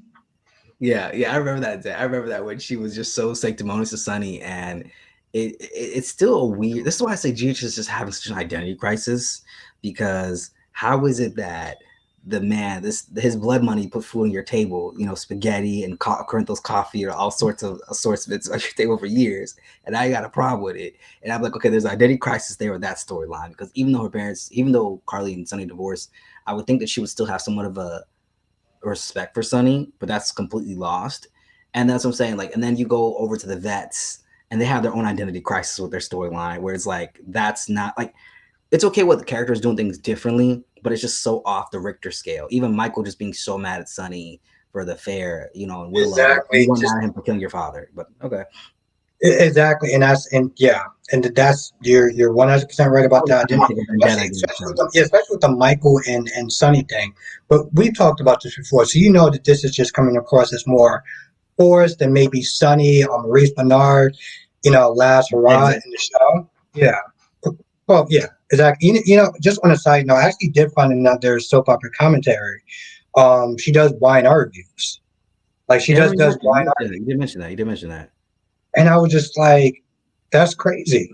Like I just found her yesterday, but she's What's the been doing name? it for years. I'll sit there and send you the thing through text or whatever because I forgot it, and it's in my YouTube history. Because a lot of Um, people do line R reviews. I really noticed that everybody does GH though. Everybody and Mama do GH. yeah, no, she just does Y&R reviews. She's been doing it for a hot minute. Even Dion actually has, Dion's Corner. He's been doing it for like 8 years. Line He's R been or doing GH? no, just having a channel. Yeah, He yeah. Oh started yeah, yeah. like maybe a couple months, but he's been doing 11 it years for like actually. eight 11 years. years. It's been 11 years with his other channel. If you count that too. Oh, okay. All right. Yeah, I just went back to that part. And of course Yeah. you got Danny Bear 87, so she's been doing it for a hot minute. And it's just it's Sabrina Faith's been on for like 6, 7 years. yeah. So we got a She couple was vets. Got a yeah. couple vets right here. I feel like yeah, Sabrina, what's her name? Sabrina Faith Yeah, GH. Yeah. Sabrina Faith and Broad TV have been doing it for a hot minute though. Like, they're just like the titans when it comes to us like reviews. Let's just be, Yeah, yeah. They've been doing it for a minute now. They've been for a minute, and it's incredible to see that how long they've been doing that. Like Rock TV does like this is eating breakfast for him. Like this is like eating breakfast for him. Like he could just do this in his sleep. So it's so incredible to see that. And I got so much respect for people that have been doing this. Like, I have a lot of respect for people who've been doing not just reviews, but even live streams because live streams is a whole different ballgame. But you've been There's a excelling lot at of that, honestly. I think you've been killing it. yeah, Like, no, thank you. But like it's I love the way you do it and everything. Go ahead. no, I appreciate that, but it's just so like there's a lot more that goes in live streaming just because you've been on for a while and sometimes you get kind of I didn't realize that when people have been on for like a good 3 or 4 hours, just like now look at it's like how do you do that? Like after like an hour and like 30 minutes, I'm just like, well, it's kind of late, and because at that point I'm just kind of gassed out. So Yeah, I you do that all the time. You're like, well, my battery's at 5%. My battery's at 2%, guys. I've gotta go. well, no, that's true. Usually my battery it does actually get kind of down, but for the most part, I do kind of pace myself, and usually after like an hour and like 30, 20 minutes, it's just like I'm just kind of tired, you Yeah. know. unless I'm just having a lot of fun and I have more stamina. But my just in general, it's just I have a lot more respect for people that have been doing, especially live streaming. And you just 5 days a Even week now with everything else. yeah, yeah, yeah. You I've man, been I was definitely looking working forward it to out. it, guys. It's funny too because James asked me the same question because he was like, like, do you do like because he gets a lot of these notifications. I was like, yeah, I do the 4 reviews and the live like 5 days a week. Like I'm going in, I'm Bostic putting in that Enterprises, work. ladies and gentlemen. Bostic Industries. Oh, it's only getting started. Yeah, Trust me. Bostic Industries. And honestly, I think that's the biggest thing too is because I remember when I first started, I had like my little 72 subscribers, and then my channel got dumped, and YouTube kind of Yeah, YouTube killed me off. So about style, but then I came back from the dead. I tried, and then I I did was my so happy that you came back though. I was so happy that you came back. yeah, I was too, and I realized I just had to watch the copyright stuff. And I realized when doing that, it was like allowing me to like really focus my channel a little bit and really be more intentional about things I was doing on there. And I was happy too because I was like, I don't want to lose this. Like, this is like the one thing in my life I just absolutely love doing is this channel. Like, it's so relaxed for me. So I was like, I had to come back because after I first started doing it, I looked up you and Rock T. You guys are the first people I saw when I searched for the reviews. And I was like, I'm gonna do the YouTube channel, let's see how it goes, let's see how it is. And I remember when you promoted me that one time, I was like, oh snap, you promoted me, oh snap, oh snap. I'm only gonna sit there and promote the best people who I feel that are good and um, So not everybody. you know, uh, I was gonna joke. I said not everybody. but I'm just saying, like, I felt like you had a lot of potential and you were funny, you were knowledgeable, and you were just very confident in what you were doing. And that was just your first time doing a video, and I was like, yes, this is the guy that I'm going to sit there that I can believe in, that I'm going to sit there and talk about. You Yeah, know, yeah, I agree with JLJ. Not everybody's good because sometimes I would say this too is like it's all about having I think camera presence, being comfortable, being knowledgeable. Because when someone's knowledgeable, you can tell. Like you can tell you've been watching the show for years. You can tell like you've been giving it. You and Brock TV, JLJ Media, and Candace. Like you can tell when someone's doing that because I've seen reviews of like other TV shows on YouTube, and I'm getting ready to fall asleep. You know what I'm saying? No Xanax needed. Well, Tylenol PM. I don't do Xanax. Tylenol PM. But it's just like, I agree. It's like because when I first started doing this, I saw you in Brock's style and just like the energy you put into it. Because I think it's important. People got to feel the energy. People just want another review. They don't want they want that someone who's giving their opinion. Like, so when you will go in on people, it's like sometimes you'll start using like what made you think this was a good idea? Or like when you went it on days, it's like Big Mama, really? Big Mama? Is it calling her Big Mama? yes. Are you went in on that? Well, it's funny too because James, I think we were on James' channel, and James was like, at the end of the day, it's not even so much about the show; it's about what you think of the show because people already watch the show. And it's funny too because sometimes I'll sit there and look at an episode and I'll be like, man, this episode is kind of trash. What the hell am I actually going to sit there and talk about? But then I'll sit there and think about James, and I'm like, well, James says, people already watch the show. They just want to know what you think of what your input is. Right. And sometimes, I'll be honest, sometimes that really will sit there and help me out when I'm struggling with like GH because for some odd reason, out of the 4 shows, I'm always struggling with GH. And then I think about that and I'm like, okay. So Yeah, I because got to even when sit they there. watch the show, they're not they're obviously watching your channel because you're reporting on the show. But even though they were to watch the show, they're looking for you. It's like they're looking Yeah. looking for us in those conversations, us and our viewpoints, like and what we think and all that kind of stuff. Like we're looking for us in that. And I think that's the cool part is when you get to hear people's like unique takes on what they thought. Like for example, like I think I'm one of the few soap content creators that's like, oh, I love Nina and I explain why this and that history. But I love it, you know what I'm saying? Or like how you like, or how James is not a big fan of Paulina. You know what I mean? And so it's like they're looking for us in that. So it's like yes, they're a soap viewer themselves, but they're also looking for us in that reviews, and that's what makes them just like keep coming back. Because even for you, sometimes I'll be watching episodes like, okay, I gotta go see what Albert said about this. I know he's gonna cry this stuff. I gotta go see what he said about this. I gotta go look, see what he says. You know what I'm saying? So I gotta go see what he says about this. Or like, or sometimes like I'll be comparing you and Rock TV Because sometimes Roxy be like, I just love Britt and Jason together. Then you'll just be like, I feel like kissing scenes are just unnecessary. I don't know why they have to just kiss scene with Jason and Britt. It's just unnecessary to me. I don't think this is necessary. Yes, and I think that's what actually makes it kind of fun. Sometimes I'll sit there and I'll finish my review, or I'll sit there and try to start my review, and I'm just like, I don't know how to start this review, and be like, all right, let's sit there and see what Brock TV thought of this, because I'm like, yo, this episode is trash, and be like, well, I actually like this episode because this whole mystery or whatever. I was like, yeah, I don't feel like we were watching the same show, but thanks. And then I'll sit there and go left, and Right, right. It's funny because in the chat they're talking about like the spoiler pages, and, and God. every time I hear the spoiler page, it's the same thing. It's like an accent. Do you watch General Hospital? Watch General Hospital. Dex is the spoiler that Dex is the son of Zoro to Big Sonny Corritos. Dawa, dawa. And it's just like, you know what I'm saying? They were just coming with a random thing, and I'm just like, who in Europe and the Middle East is doing this review right now, trying to get some YouTube money? I understand how it is. It's what I do. We all trying to survive. I understand. I'm just like, come on with these bullet pages. It's like, hey, you know what's crazy? They'll come in, they'll get like 5,000 views, and half Yes. the facts are wrong. You know what I'm saying on there, and it's just like, and it's like obviously it's gonna at some point it's gonna hit the credibility of their channel at some point. Unless people keep clicking. That's why I said the clickbait stuff. I'll be staying far away from it. I'll be staying. Anything I see clickbaits be on YouTube, I'm not even going for it. I'm not even going What's for it. what's the guy? What's the other guy that he's actually back now? And at some point, I think his name is Phoenix. What's his last name? Big Yeah, Tremaine. yeah. So he's back now. He's doing his book. But here's the thing, though. At least with him, he actually does do the research. He does the time, and Yeah. he'll sit there and be like, "All right, so I predict this is going to happen based off of X, Y, and Z." And I want He's to not watch just his channel, but I don't like spoilers. That's why I never really watched his channel. I want to watch. yeah, I want to watch it though, because of the spoiler thing. You know, I about spoilers. yes. He I'm does do lives anti-spoiler. though. He does do lives, but his lives is only for members though.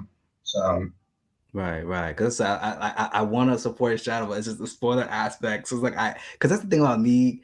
I love it when soaps are not spoiled. Like Finn, when Finn died on B&B, he said the actor said he didn't even tell his mom that he was still alive in real life. He didn't even tell his mom his character was even still alive because oh that's how he tried to wow. keep it under wraps. Yeah, because that's how the news starts slipping through the streets. So he had to keep it from everybody, and you know I completely understood that because me not being on social media, that's the one aspect I love about it is that I'm not susceptible to spoilers at all. And I love that. I get to genuinely be surprised. So when someone on the show dies, we know no one ever really dies, but like Yeah. I can believe that you're really dead. I don't have to like that's all the general sports pages. When I see those spoiler pages, I quickly click the three dots saying do not interested, don't show me Yes. this ever again. Yes. Yes, don't ever show me this stuff again. You know what I mean? Come to wild theories. Well, this thing, I get to be genuinely surprised when I watch these shows, and I just love the aspect because that's how it was for me back in '06. I mean, I had a subscription to Soap Opera Digest. Yeah, at 12 years old. I had no life. Okay. I ain't knocking it. but I got to be genuinely surprised about who was going to happen, what's going to come through. So I appreciate that. You know what I mean? I appreciate I got to have that. So Now when you said now when you said you were on Candace Max Live, you mean like you were in the chat or you was in the actually chat, on in the chat, I was in the chat. okay. She actually tried to invite me to Twitter Spaces, and so I said I agree to do it one time for her as a courtesy. I'll go on Twitter Space for her as a courtesy, just because Candace Mack is just such a historian, and I just love talking about another world, actual turns, guy light with it. I just love that. So I was like, oh, I want this opportunity. I said I'll do it as a one-time courtesy for her, but it won't be a repeat, just because it's Twitter. But I said I'll Yeah. do it for them, just that one time, And I think the other one time on his Twitter is because I had a message from Jakarius. He wanted to message me about some things before he got his channel started up, and I said, okay, I'll do it for him. So you know what I mean. Yeah. So well, Yeah, those are I only was on times. yeah, I was on Jakara's Twitter space. We gotta get Candace Mack on here though. I agree. Oh, totally agree. Totally agree. Get us back. Totally So, agree. we gonna have to sit there and make that happen. We Totally have to agree. make that happen. Totally agree. Just to dissect down, because sometimes, like I said, like it's so weird. I'm like in the middle of the day earlier today. I was watching, GH's yesterday's episode, and I was like, yeah, that shouldn't have happened, but this is because of that. And I was talking to myself about the legacy Luke and Laura, and I was like, yeah, I know fans don't like Luke and Laura, but that's what saved the show. And I'm like, DC, you need to get back into your reviews this week, man. Get back into your reviews. I got back into your reviews. Put this in your review, man. Because I do feel that way about GH. As controversial as that is, the Luke and Laura thing, that saved the show, and that is the reason why GH is where it is at today, and I stand by that. I know how hard that is, guys. I know how hard that is. It's the reason why Guy Light didn't survive, because we competed GH in the 3 o'clock slot back in the day. Yeah, I remember that too. Laura didn't saved it. I remember that. No, I remember that. I remember them both coming on at the same time. Yeah, they were both on. I used to flip through the channels back when I was a kid. I used to have Guiding Light on sometimes on my VHS tape, and if there wasn't enough tape left, I was like, well, I have to flip back and forth now to the channel to get a commercial break. But that did save the show. I mean, if it weren't for that Luke and Laura element, I mean, and the thing about it is, I watch classic soaps from time to time, and I noticed that their storytelling is so much more slower, a little bit more realistic too in certain ways, but it's really a slow burner, and it has that traditional whatever family feel. So when they did something like that, it really was shocking. It really shocked you, because the soaps really dragged things out for a long time. Like, you really got to see things develop. They would have long scenes in the kitchen eating pears and grapes. Like, they had a lot of that. Like actually eating stuff, yeah. Yeah. So then we finally had a scene where something shocking or someone got shot. It was shocking because that was a real buildup. Like, it took months. You know what I mean? It took months. So Luke and Laura did save the show. I mean, even my family members, I know that watch the show, they know Luke and Laura. So as controversial as couples as they were, that we wouldn't have GH without them. I feel in some ways it kind of sucks that like GH is trying to like get away from that legacy, but that was the same legacy that got them to where they are at today. Exactly. It's a weird situation. It's kind of weird. You're 100% right. What are your thoughts about that? What are your thoughts about that, Albert? I'm gonna put you in the hot seat. What are your thoughts about that? I mean, here's the thing. I haven't been watching it that long, so I don't really have much to draw on. But I will sit there and say that, back then when I first started watching it, it felt like must-watch TV. It felt like must-watch TV. And on top of that, for me, the internet or whatever, like, I didn't really, like, now that certain people are on contract or whatever, so that there's not really a lot of danger, So, back then we were a lot more surprised than we are now, So it was weird in some ways. And I hate saying this, but it was a lot more fun back then because you didn't know what was going to wind up happening. And it wasn't even so much the controversial storylines. You just simply didn't know. Like with the whole, we'll sit there and say Reese Marshall. If we would have had the internet, if it was as prevalent as it was, and we were sitting there doing reviews, we would have already knew that the actress was pregnant and that, she was going to be suing General Hospital because of, them firing her. We would have knew that like maybe a month before it happened. But we didn't know, like me personally, I didn't know why she left. I was just like, oh, they killed her off. That's crazy. And I found that out years later on. So it's definitely just a different feel now than it was back then. Yeah, I agree with that because I feel like I liked it when I didn't know the actors, every thought and word. Like, okay, Sheila on B&B is a Trump supporter, but not everybody knows that. I know it sounds weird, but in a way, I kind of missed those days. We didn't know those things. We didn't know who was pregnant. We didn't know how much people got in their contracts, if they got enough of a salary raise, and that's why their characters really be presumed dead. You know what I mean? Like, even you can sense that. But I like those days when we didn't know that because it kept the show fresh. It's like, oh my God, like, I don't know what's gonna happen. Is that person really alive? Like, even right now on days, and please nobody, I was tell people when I come on my channel, no spoilers. I really don't know if Ava or Susan is really alive. I really don't know. Right now, it's a mystery for me because I'm not in social media or any of those things besides what's in my comment section and maybe what's going on in your guys' videos. I really don't know past that point, and I like that. So a little bit of ignorance for me is like bliss right now. No, and it's funny because you're laughing, but it's like it's 100% true. You get to sit there and on some level enjoy it as a fan, still be doing content or whatever about it, but not having that surprise, because you're not on social media that much. It's funny. Go ahead. No, and it's funny too because I remember, during James' class or whatever, like I felt like I really should have jumped in. You know what I'm Yeah, talking about? shut up. You were just quiet as I a should, mouse. I should have jumped in because at the end of the day, you not being on social media is your choice, and on top of that, you're gonna get the views, you're gonna get the subscribers that you're gonna get with or without social media because it comes down to you. That's just the bottom line. Um, I mean, you look at Brock TV, and Brock TV doesn't sit there and promote anything on his channels, and well, At all. the dude's exactly, and the dude's a titan. Neither do So you. You don't even go on so you don't promote and like look where you're at. yeah, Like that was so something that was something that really caught me because at first when I had the social media I tried to promote, like nothing would happen. It was like crickets. But then when I'm like, okay, the hell with it. Boom, everything started all these collabs started coming. Like even the general hospital director, that came without social media. Like let's sit on that. That came without social yes, media. Okay. and that's this is one of those things where it's like I was so proud of you, for doing that. You just started, and already you getting the interview, and I'm like that is amazing. That's something that you did with your power and everything like that of who Yeah. you are, and that's what I'm saying, like that's incredible. That's why I That feel is like incredible. the audience would definitely come when they're supposed to. And like Keisha, she made a comment in the chat where she said like it was easier. It's easier to separate the artist from the art when you don't know their personal stuff, which is so true. And that's what I'm saying is like not having so much of that knowledge. It just it like about the soap. It allows me to be in suspense every day, which I love now again and just enjoy it because I remember when I was a case that Soap Opera Digest magazines. I had to stop reading them because then I would know who didn't get enough in their contract salary, and Yeah. so if the person fell off on a boat the next week and they were presumed dead for a little bit, I was like, well, they're still trying to see if they get that pay raise. So I guess I got to see that place out. And now I don't know those things, but there's nothing wrong, and there's nothing wrong with having social media or knowing those things or wanting to know more. But I like that feeling of not being spoiled because when I watch any primetime show, I'm not trying to be spoiled on it. I'm really not. It's definitely not. It's the opposite. Yeah. It's the opposite. So, but GH these days, I don't mind being spoiled just because I don't think the writers know what's happening.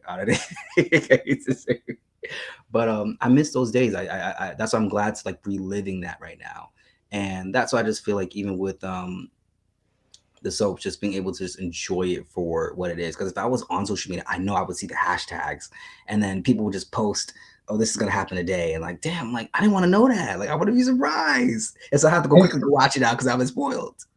Well, it's not even just that. I mean, there's more. Well, there is that aspect, and then there's just the negative aspect of negative people. Yeah, You saw what happened with James and everything like that. Now, I will sit there and say this, and I'm not saying that you're trying to defend Twitter or anything like that, but let's just keep in mind the same people that are on Twitter that are negative are the same people that's going to be on Instagram, that's going to be on Facebook. So it's not so much a Twitter thing; it's a people thing. yeah, that's the people thing. When you really think about it, Because that's the thing too. It's the environment. Because I feel like for some reason when I'm in Candace's live, James' live, yours, mine's, like I don't see that hatred energy there in the subscribers, and I think it's because obviously they're for us, right? We're not caught up in the whole Twitter universe, the Procter and Gamble universe of Twitter. We're in our universe here, and I feel like people are here for us, and we don't get all that craziness. And so that's why I loved it here on YouTube because it's a lot of love, a lot of genuine love from subscribers, and I see that from everybody. I mean, you see like from people like that are subscribers, like Nikisha's also supporting you, all these different people, Ethel, even Ottawa 20 sometimes, you know what I'm saying? yes. We see that sometimes, you know what I'm saying? We see Mhm. that. Ottawa 20 giving Helena Cassadine from time to time in the chat. And so we see those things. But it's a genuine love, whereas when I was on Twitter, I wasn't getting that. It was like I posted stuff and no one interact with it. But then you get people there for their own stuff. So at least on YouTube, I know if someone's on my channel, they're here for me. You know what I mean? So Yeah. that's why when the GH director, like I told you, when he reached out to me, when he commented on that, I was like, oh, that's so cool. He commented. And I was like, wait a minute, DC, you better do something to do this. Like this man can't hear now. You better do something. You better do something. I did like the fact that you did think quick about it though. You weren't just like, oh, okay, that's cool. Because I feel like that might have been something that I would have done if I'm going to be honest. I might just been like, oh wow, that's so cool, thank you, yay me, and then I just would have kind of just kept going. So I did like the fact that you did take advantage of that. Yeah, Um, yeah. I had to think about that because I was like, DC, like a Hollywood General Hospital director, just commented on your YouTube channel, say he loves it. And I was like, okay, let me try to get this guy. I was just trying to do it. I was like, but DC, you better jump on this. Like this is your shot. Because I remember you said to me, DC, would you ever do interviews? I was like, well, it has to come to me. And then you give that look like, what the hell? Like, how the hell is it gonna come to you? I remember that. I remember that. Oh gosh. but you jumped on it though. You jumped on it, and you know, I'm proud of you. That's what I was going to say about that. And it's funny too in this soap opera commentary community or whatever, because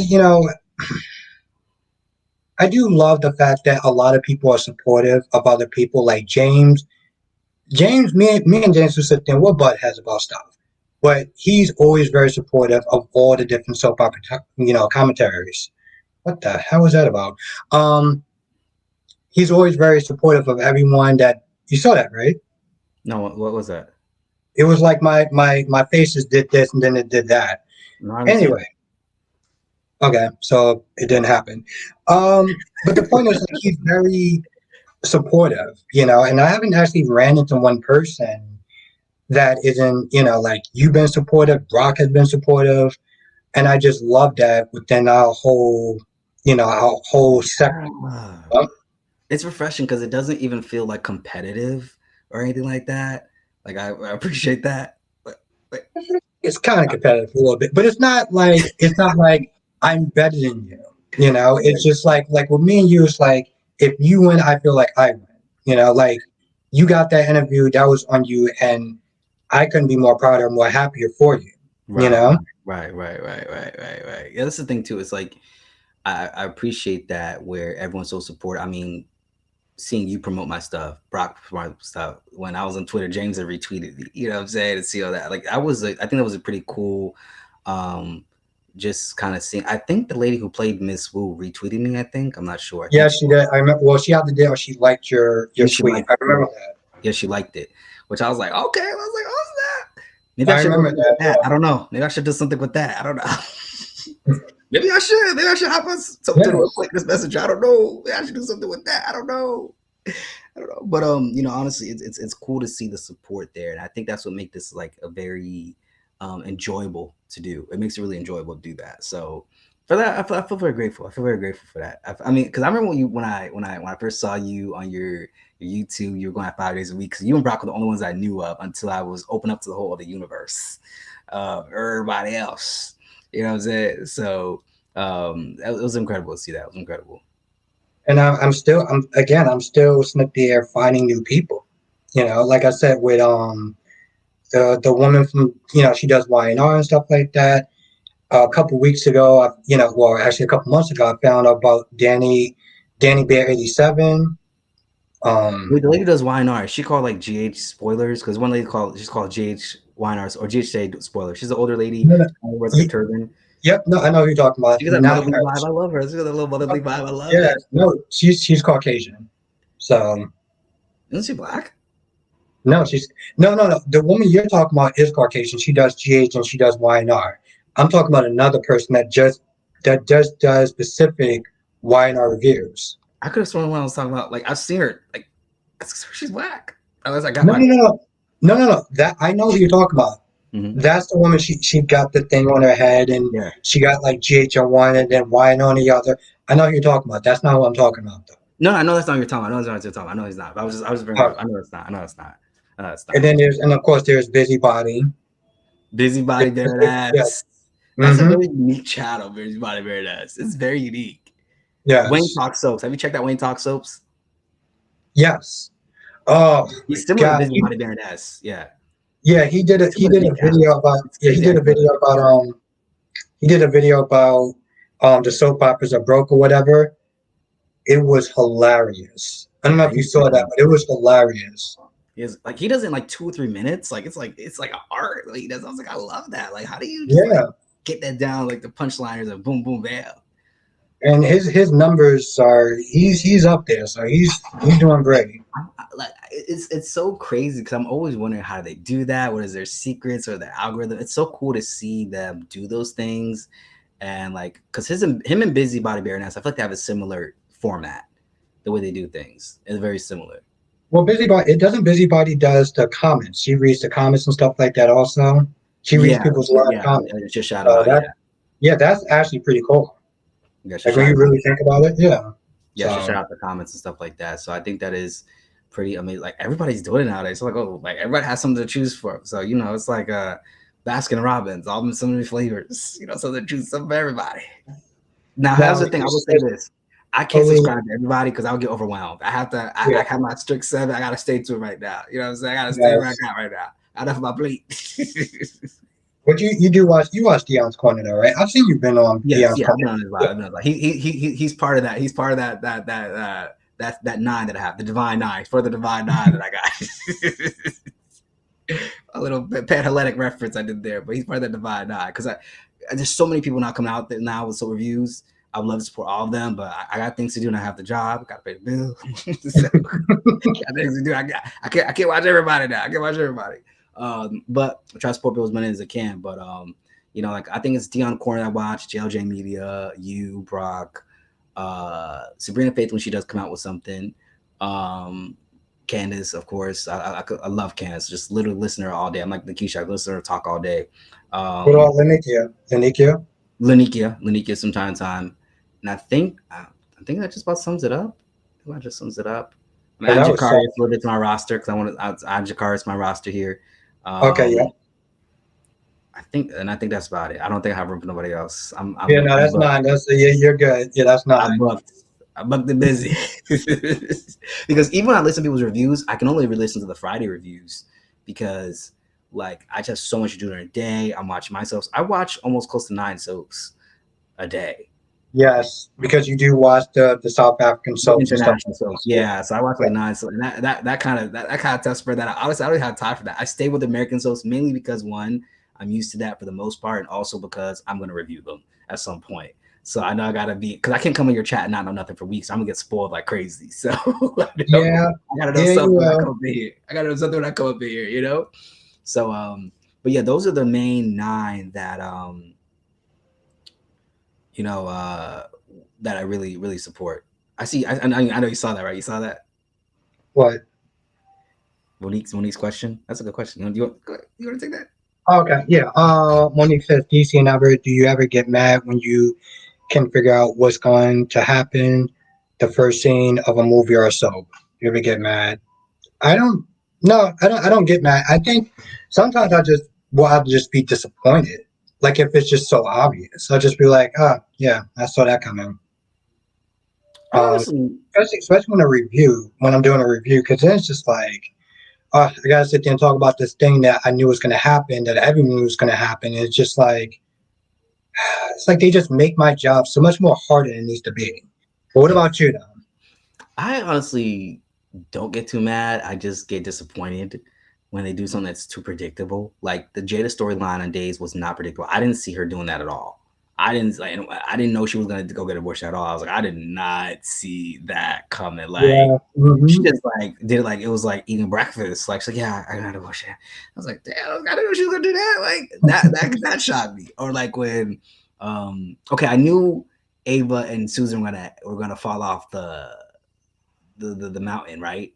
Well, okay, I'll say this. I knew somebody was gonna go off the cliff, but I never knew it was gonna be Ava and Susan until time got closer to it. You know what I mean? So I like it. Yeah, I didn't. Yeah, You know what I mean? So yeah, we didn't know that was gonna go down or that was gonna happen. So those kind of things, or like even that the fact that Lee Shin was the one who orchestrated Stefan Demare still being alive. We didn't see that coming. Like yeah, yeah, exactly.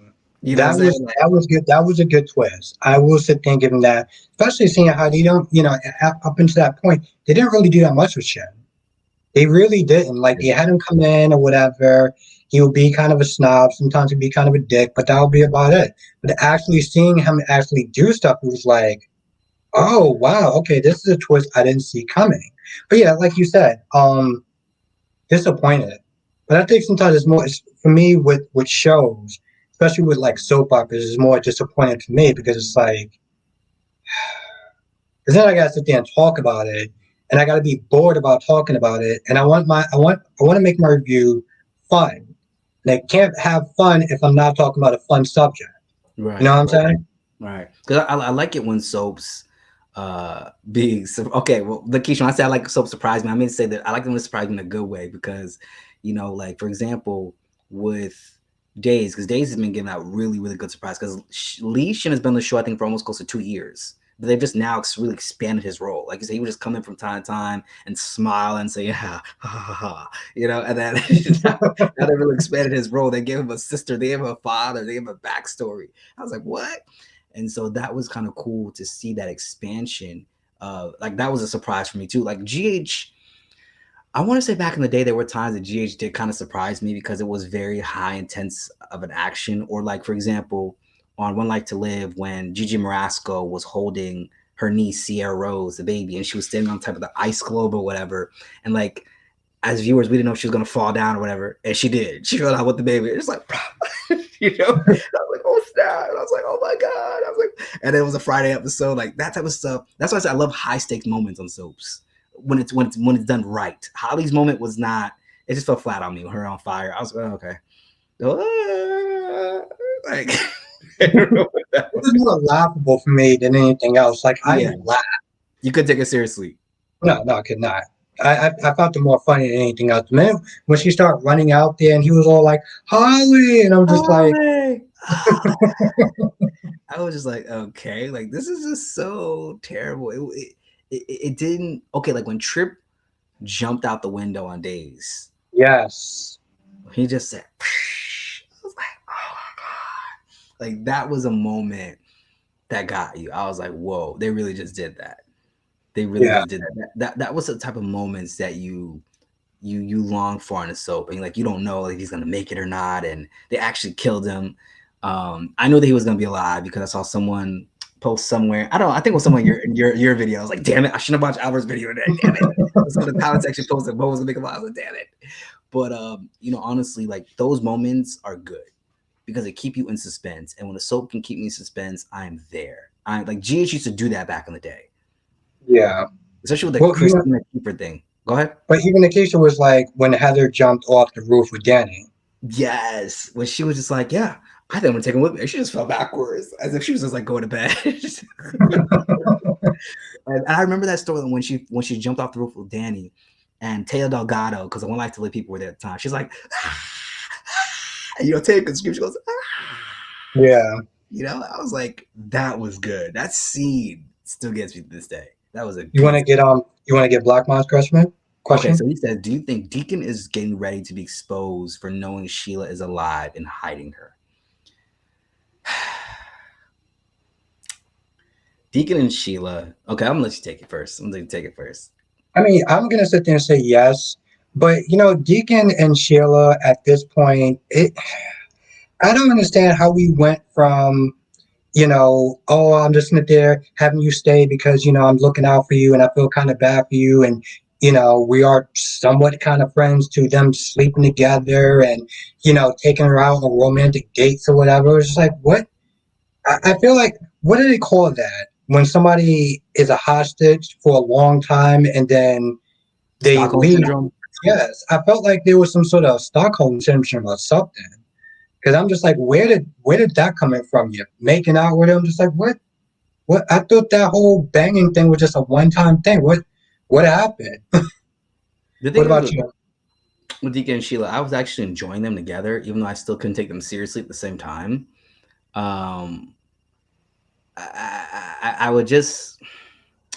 This is the thing about villains, and this goes back to what I was saying about growth. I just feel like Sheila to me was giving Jan Spears vibes throughout this whole past 6 months. She says Sheila's got that good. She probably does. Sheila's just been giving Jan Spears vibes this whole time, this whole storyline. I can't take her and Deacon really serious that much, but to me, I just feel like Deacon, what changed all of a sudden now? Like, you're so deep at this point. I would at least tell Sheila, hey, you gotta leave. I won't expose you, but you gotta go. You gotta do your own. Okay, maybe Yeah, that's not the best idea then. Maybe that's not the best idea for her to go then. But it's too late. That's the problem. yeah, It's just too late. The minute that he screwed up is when he didn't tell those. Yeah, I was laughing at that. But the minute he screwed up when he didn't tell the cops when they came to his house, yo, listen. is Sheila here or whatever? Do you know where Sheila's at? He could have been like, she right over there. That's where he screwed up. Everything out after that is all on him. You know, Yeah. it's all on him. Yeah. I mean, I would have liked them to do so much more with Deacon because I just feel like my biggest issue with B&B, and I think it's because their foreign audiences love it, and that's why they're not changing it. Like they don't give a damn what we think. I really don't. I think they're concerned about the foreign audience. They don't care what we think. Like they don't. They don't care what we think. But every storyline just seems like a way to, and I think Isaiah Hill said he's on my subscribers to prop up Ridge and Brooke in some type of way. Every storyline seems like it's done to prop those two up. And one thing I miss is that when we had Stephanie Forrester on the show to call that whole pairing out, like she was she was like the one adversary, and she wasn't even in a relationship with Brooke or Ridge, but she was that one adversary, you know, to the point where Brooke even said, "Do you want Ridge? Even though he's your son, do you want him? So like you want him for yourself, you know?" And we're not getting that. I feel like with this storyline, so that's why I feel like okay. I don't know if were you there when Justin had the whole thing with Bill and he double crossed him. No. You watching that? Okay, so Justin was Bill's assistant, and he's also Lily's cousin from Genoa City, but he lives in LA, obviously with them. And he had double crossed Bill Spencer, and it was such a good storyline because he had always been Bill Spencer's right hand man for so long. And I was like, finally, we can see the aftermath of how it's going to play out, and it just fell flat.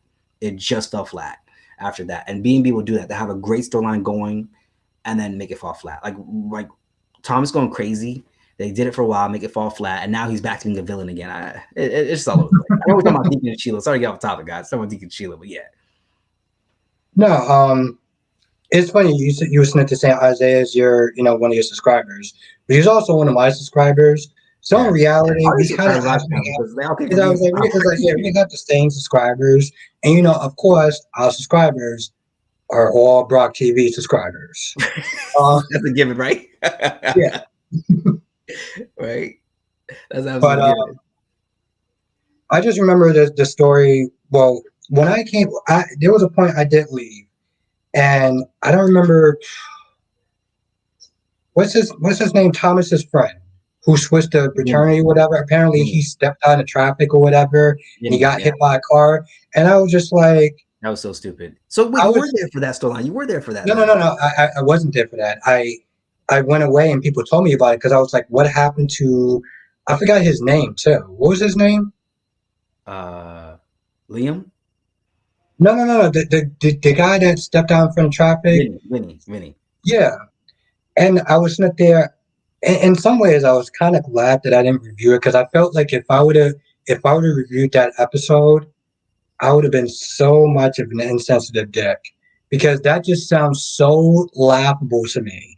And I think that's why I love B&B because like even today's episode with the necklace and the sword thing, and he was all like, "I just feel like I need a little protection." I'm just like, why does this just come across as some sort of wacky comic book? I felt like that's what I was sitting there watching. I felt like I was watching a very wacky comic book story. And it was more laughable and I couldn't take it seriously. But I think that's just what I loved about doing the review. Because it was Right. so just out of left field. Right. Because I would wish that B&B would have more of the elements, a little bit of Y&R. Like I know every show is unique, but Y&R, they've just been giving performance after performance. I mean, you know, and I got to go back to we talked about it earlier before, but the whole just so you know, Marquette's a subsidiary of Jabot. I am Jabot. And I was like, Yes. you better tell her. You better tell her that. You better tell I her. was I was so shocked. I was like, we're getting old school Jack back again. I'm loving it. Because I just remember seeing like classic scenes of Y&R with Jack or whatever, and like back in the day, I was like, yo, Jack was kind of a dick. I would have really appreciated his character so much, so much. Like he used to call Victor Mustache or whatever, and I was like, where's that character at? I mean, this character is nice and everything. He comes across as Mr. Rogers, but where's that version at? So when I saw him like yell at Phyllis and talk about he's gonna wipe that stupid smug off her face, I was like, this is the Jack that I've been waiting for. I am Because so glad that I stuck it out this long. This is amazing. Jack was so tough back then. I remember even '06 when his father's widow, John Abbott's widow, Gloria Abbott at the time, after John died, Jack put her out the house, and that was a great scene where she was like, he threw her stuff out, and then she's like, "Jack, please, I have nowhere to go." He's like, "Don't worry, you'll find something." He closed the door on her, and he just treated her like the trash out in the street. It was like it was hard, it was gutless, but it was like Jack did that, and it was you're right because Jack was that guy. He wasn't. He's probably the nicer of the soap patriarchs at the moment. He's probably the nicer out of all of them we've seen. Right, currently he's nicer.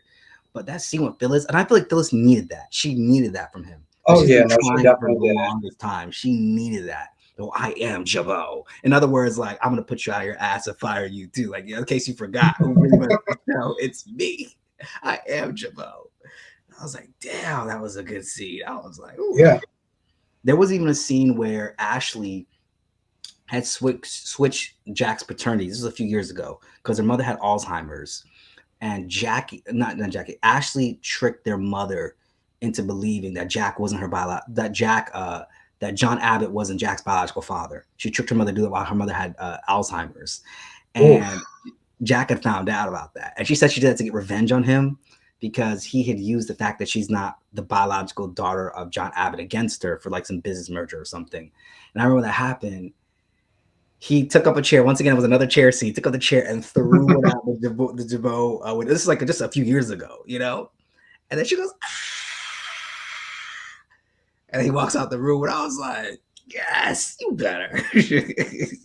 Oh, I gotta look up this thing before I go to bed tonight. And Yo, it was in a slow motion. This was like back in 2018, and this was like way years after the chair scene with him and Victor, because the chair scene with him and Victor was like 2004. So then he just threw that out there.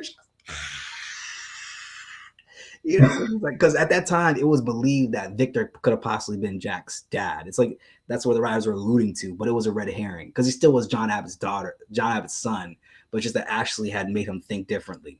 They made their mom think differently, who had Alzheimer's, to like trip over. okay. So it was good. And That's this was the same time at the Alzheimer's storyline that GH had at the same time with Mike. They both do it at the same time. So yeah, I'm glad you that's stuck with so. YNR. Go ahead. Yes, I'm kind of wishing that I would actually been watching some Y&R back then. Um, damn. This is why you But can't you know have what? one soap in your repertoire. You got to have another one just in case the other one gets canceled because we don't have Yeah, much. exactly. We don't have much. Yes. It's funny. I remember you said that too, but I was like, just, even just as far as being a content creator and doing soap operas and stuff like that, like, I mean, I get it. For some people, they only have a certain amount of time, so they can only watch certain things. Like some people just do GH, some people just do Y&R and so forth and whatever. But if you do have the time, you should probably watch a lot of different shows because even when I'm watching different shows, it gives me different perspectives and it does help me when I'm doing different reviews.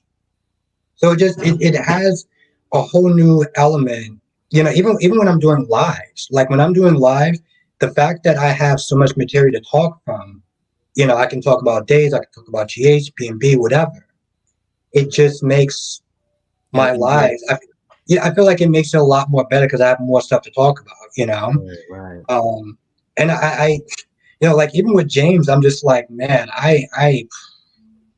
because he doesn't talk about the soaps, so I'm just like, what are you gonna sit there and talk about? But he Yeah, James, you're not allowed finds to talk about it to the weekends. yeah, but he finds things to sit there and talk about though, and I'm just like, I'm always impressed every time I go on his lives, and I'm just like, well, you're not gonna talk about soaps, so what are you Yeah, gonna what are we talk gonna about? do? What are we gonna But do? he always finds things to talk about, and I think that's probably the most challenging thing when you're starting off doing lives. It's like you have to have something to talk about. Like, he was like, write down some topics or whatever that you can talk about. This way you have something to talk about. With me, I could just be like, all right, so let's talk about GH because, well, I was watching GH.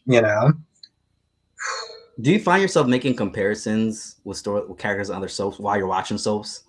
I do. I do. I even do it sometimes in my reviews, which is another reason why I like watching all four of them because, I think it was today I was talking about I was out to talk about days or whatever, and I was comparing days to like GH or whatever, or days to Y&R.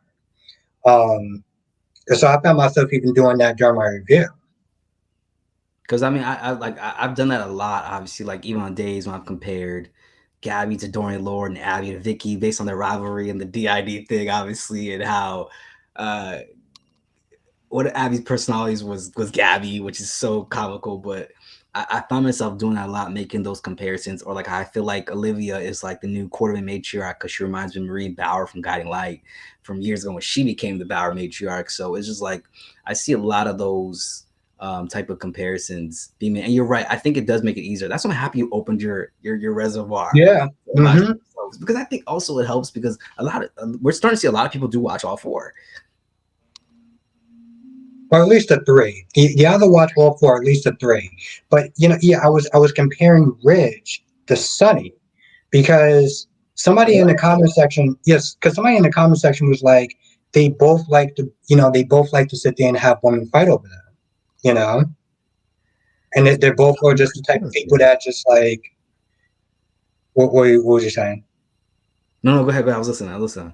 No, no, and I don't know, just the way like they was meant to sound like both women, both men like to have women to fight over them and stuff like that, and Okay, he I just see that. you know.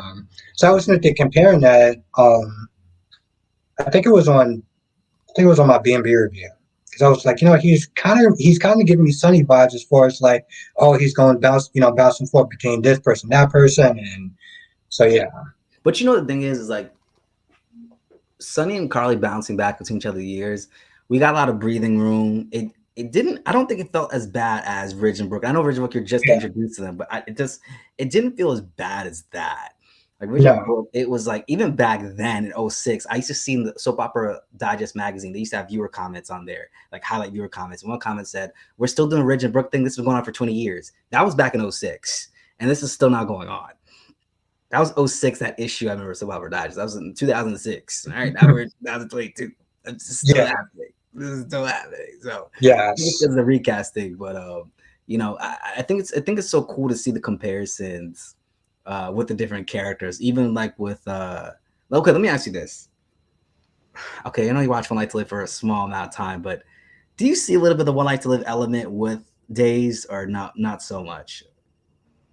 Not really, but I do remember when like GH wasn't doing any new reviews, somebody was like at a time, somebody from One Like to Live was writing for Days. And that's what I was like, you know what? I really did love One Like to Live back in the day. If there's like a writer or whatever, like some sort of essence from that, I'm gonna sit down and watch it. Right. And it's weird because within a week I was hooked. And that was the same thing with One Like to Live when I first watched it. After that whole week, I was like, "Oh, this is great! I love it." Even though this is very taboo or whatever, I still loved it. You Wait, why know, was it taboo? well, guys watching soap operas back in the day. Okay, yeah. Yeah, Yeah. I couldn't even tell yeah, nobody. It was like a secret until I was like, oh, what, 15? Because it was guys don't understand. It wasn't always cool to watch soaps back in the day. It was a little controversial. You were a guy to watch soaps. It's like what are you yeah, gonna do? GH was a cool soap for guys to watch. I feel like that's how you got GH. All the guys watch yes, GH. That's how I figured. That's how I figured. You know what I'm saying? It was okay to watch GH because GH had that action thing going on. You know, and I know Maurice Bernard said he wanted GH to be like that because he wanted to have more of that movie esque kind of like feel, which I think it helped. Um, but yeah, it wasn't always cool back in the day. I couldn't be telling nobody I was 12 years old watching all my children. and it's funny. I mean, granted, when people found out, I got some people into watching All My Children. Surprisingly, even though I didn't watch All My Children, I got people watching All My Children. I got people into watching Degrassi when I used to watch Degrassi back in the day because that was my show. Grassy, Um, yes, whatever it takes. yes, that was a show that went from like 0 to 60 real fast in certain situations, like I did. because you were dealing with Canada TV and they were just not afraid to go there. They were Uh, not. They were not. They were not. No, I agree. They were not. Go ahead. Sorry, let me interrupt. Go ahead.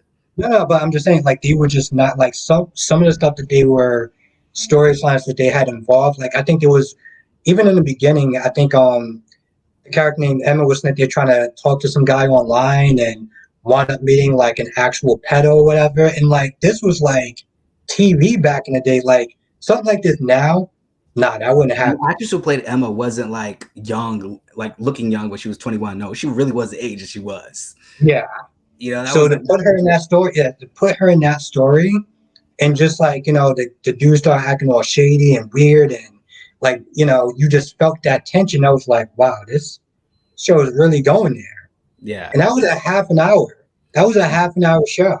yeah. So It gave us that. It really gave us that. And that's the thing too, is like looking at the shows even back then.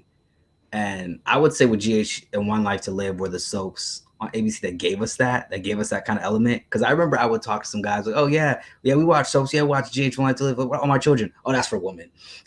So that's for women. I watch. That's for women. Like because One Life to Live was like an in between of generally GH and all. It was like it was in between, literally no pun intended, since it was also in between the time slot as well. But it was just like an in between with those shows, whereas GH was strict action and just strict gory and and mob stuff and shoot 'em mob. up and stuff So like that. it made it cool to watch GH Luke and and One Life to Laura, Live. the Adventures. Yeah, and One Life to Live, I always catch the last 15 minutes of it because I got home around 2:45. So I caught the last 15 minutes of it. I think one time I saw where Angelique went blind or whatever, and the mom from Fresh Prince of Bel-Air was playing Evangeline on the show. And but GH was that show where okay, this is okay to talk about it. It was okay to be a man watching GH, but I got a couple of my friends to watch One Life to Live. I remember I got a couple of them watch One Life to Live, and we would watch it like, oh my god, did she fall off? Did she fall off the river? Yeah, she fell off the river. Got to see what happens next week. Oh my god, so it was kind of cool. That was for a split second, but yeah, it was cool. It was cool. Yeah. It was cool. So I mean, I love that. I love being able to see something like that with the soap. So And I will sit there and say before we do wrap this up though, um, I am actually really glad that a lot of some of the people in our subscriber base have also gotten channels. And they'd be like, we've been watching your channel for a while, so it's such a weird, humbling, that all right? crazy feeling, because it wasn't that long ago that I was inspired by people like Brock TV to even start my whole channel, and now we're sitting there inspiring other people to do their channel, which is it's still mind blowing. It's still taking me a minute just to even really like take that all in, We you went from know. supporting to lead characters. Yes. we How paid, do we you paid feel about that? honestly, it's pretty cool to see that. Like, it's pretty cool to know that I inspired someone to do their channel because sometimes I'm like, damn, I'm not where I need to be at, this and that. I'm thinking that sometimes. So it's so cool to see that, like I know you're like Asa Buchanan and EJ Demira over here, Uh, but it's honestly cool to see that. It's really cool to see people starting their channels and to like see that's gonna pan out. So I think it's kind of cool to see that, honestly, like to see that you inspired them. What do you think about that? I mean, yeah, it's a humbling feeling because it wasn't that long ago, 2 years when I started my channel, just trying to learn everything, taking notes, and I had a bad camera, bad lighting, bad audio, um, to doing live streams. And I remember when, because I was such a dick back in the day before I started my own channel, and just I would sit there and comment on other people on their channel, like, oh, you're not doing this right, or you don't know this. What I Damn, even you were one remember, of that. You were one of those people. yeah, Damn. yeah, I was, and I even remember Damn. I didn't even remember I came at Brock TV sideways a little bit. I did. When I first started, I did because he was talking about Nina, and Nina is a trigger for me. He was Damn. talking about Nina, and I think he was talking about the new actress that played Nina, whatever. And I think I said something in the comment section because he used to have so many comments, and I said something along the lines of, We "Well, just how jumped you on cool?" board. Yeah, exactly. I was like, how you cool with that? Like they switched the characters, and now she went from a redhead to a blonde head or whatever. Or I came at him because he was sitting there saying like this new Nina's doing a good job, and I was like, what do you mean? Da, da, da, da, da. And then he commented back, and I was like, oh, okay. And now I'm just like, ugh, I was such a Have you dick. gotten any karma from that? You getting soap karma from that? I still did. I still get. I don't get as much, but I did in the beginning. Damn. When I started my channel, I got so much smoke for the Alley thing, the Alley storyline. When she was snitching the accusing Trip, I got a lot of smoke for that. Um, but Damn. yeah. But again, I realized, you know, having more respect for people that just do this line of work. Because it Yeah, is work. Let's how just many be. people back there? Damn. Yeah, yeah, yeah. I wasn't. Damn. I was a dick. I was a dick. I was. Nikisha, I don't even think it was the hair color. I think that was part of it, but I think it was the fact that Brock TV was giving her props, and I was like, in my head, I was like, how dare you give her props? She's a terrible character. Then da da da da da da da. My point was, I was a dick. Okay, I was Yeah, not. Albert You was a know, yeah, former troll, y'all. He was a former troll, but it's okay. yeah. We learn, we live and learn. We grow But and learn. exactly, and that's the That's thing, though. okay. Like I have, that's why I have so much respect for people that do this now. Even people that do live stream because it is work. You Right, know, it's right. it's a lot of time and just to even be able to talk. Like some people can't really have a conversation, or they don't know how to really keep a conversation going. If that makes sense, No, it and it, does. it takes a while to build that up because I wasn't good at that when I first started. So this has just been a learning process to me. Yeah, I remember my first video. It was like, it was, it was a little all over the place. My first few videos that it was all over the place. I mean, it does take time and organization. Just, I think getting comfortable. But I think the biggest thing is like once you know what you're going to talk about, once you have that plan, that format, it just feels a lot more easier and free flowing. You know what I'm saying? It Over time. does, but it still takes time to sit there and get that confidence and um because you can have plans and stuff like that, but I guess in a way it takes time to sit there and cultivate your I don't want to sit there and say your skill level, but just being more confident and Yeah. how you're able to sit there and talk about. Because at the end of the day, we can sit there and talk about whatever, you Right. know. But it's pretty much just comes down to us, our personality, and what we bring to whatever genre or topic that we're talking about. If Right. that Right. makes No, it does. It does. Because I feel like, honestly, when I first started, even though I had some things written down, it was a little tough because you like you're not used to being on camera, you're not used to talking. So you kind of had to get a little bit adjusted to that a little bit. And even now, like I think seeing like some of your lives and Candace's lives, I kind of had an idea like certain things I want to incorporate over time. Like I used to see those things and it kind of helped me out a little bit here and there. So I would agree with that. Yeah, it definitely does. Watching other people, and that's I still do that. I still watch Brock TV. I still watch James. I still watch a lot of people because there's things that I learn what to do, and then there's things I learn what not to do. And it's not me being a dick or anything like that, but there's certain styles that work for me that may not work for other people. If that makes sense. Yeah, it makes sense. Yeah, it makes sense. So What are you laughing about? What are you laughing about? I think you know what I'm laughing about. Yeah, yeah. You know what you said. I know you know what I'm laughing at. I just No, want to make sure we're still on the same topic. I want to make yeah, sure we're still on the same page about no, it's on the top. No, no, and I definitely agree because I think that looking at it, like finding out what's going to work for you, what's not going to work for you. Like I remember when I first started doing this, I really wanted to do 5 days a week, like you and Brock were doing. But I was like, damn, my schedule's so busy. It's gonna get hectic. It's gonna get crazy. It's like, there's no way I can because you guys are like masters at doing that. 5 days a week, every day a week, like on time, like never failing, it. like unwavering. You know what I'm saying? And I was trying to get into that, but I was like, DZ, I don't think you can do it like that. I was like, you better go ahead and do yourself once a week. You do it once a week, DC. Because I was like, because I saw that. I wanted to do that. But then I realized because that wasn't working, I was so crazy to schedule. So I agree with you. It's like, find out what worked for you guys. Because you and Brock are masters at doing that. You, Brock, and Lanikia are masters at doing that 5 days a week. And I know Jakarius has joined the flow too with that 5 days a Yes. week flow. That's not, it's tough because you have to watch the show, then review it all on the same day, and then hope that YouTube uploads it on time. You know what I'm saying? That's a whole other beast. So that what you can't even Yes. control. You gotta Yes. let that do what it It's, does. it's, it's not even just watching it and reviewing it. It's watching it and making sure that the video is good, and Mhm. then doing that three more times. And then with me, what I did was I added doing the lives. But the lives, I love doing it so much that I was like, you know what, I'm going to do that 5 days a week as well. So you're doing 4 videos, making sure that they're all good, and then you're doing a live.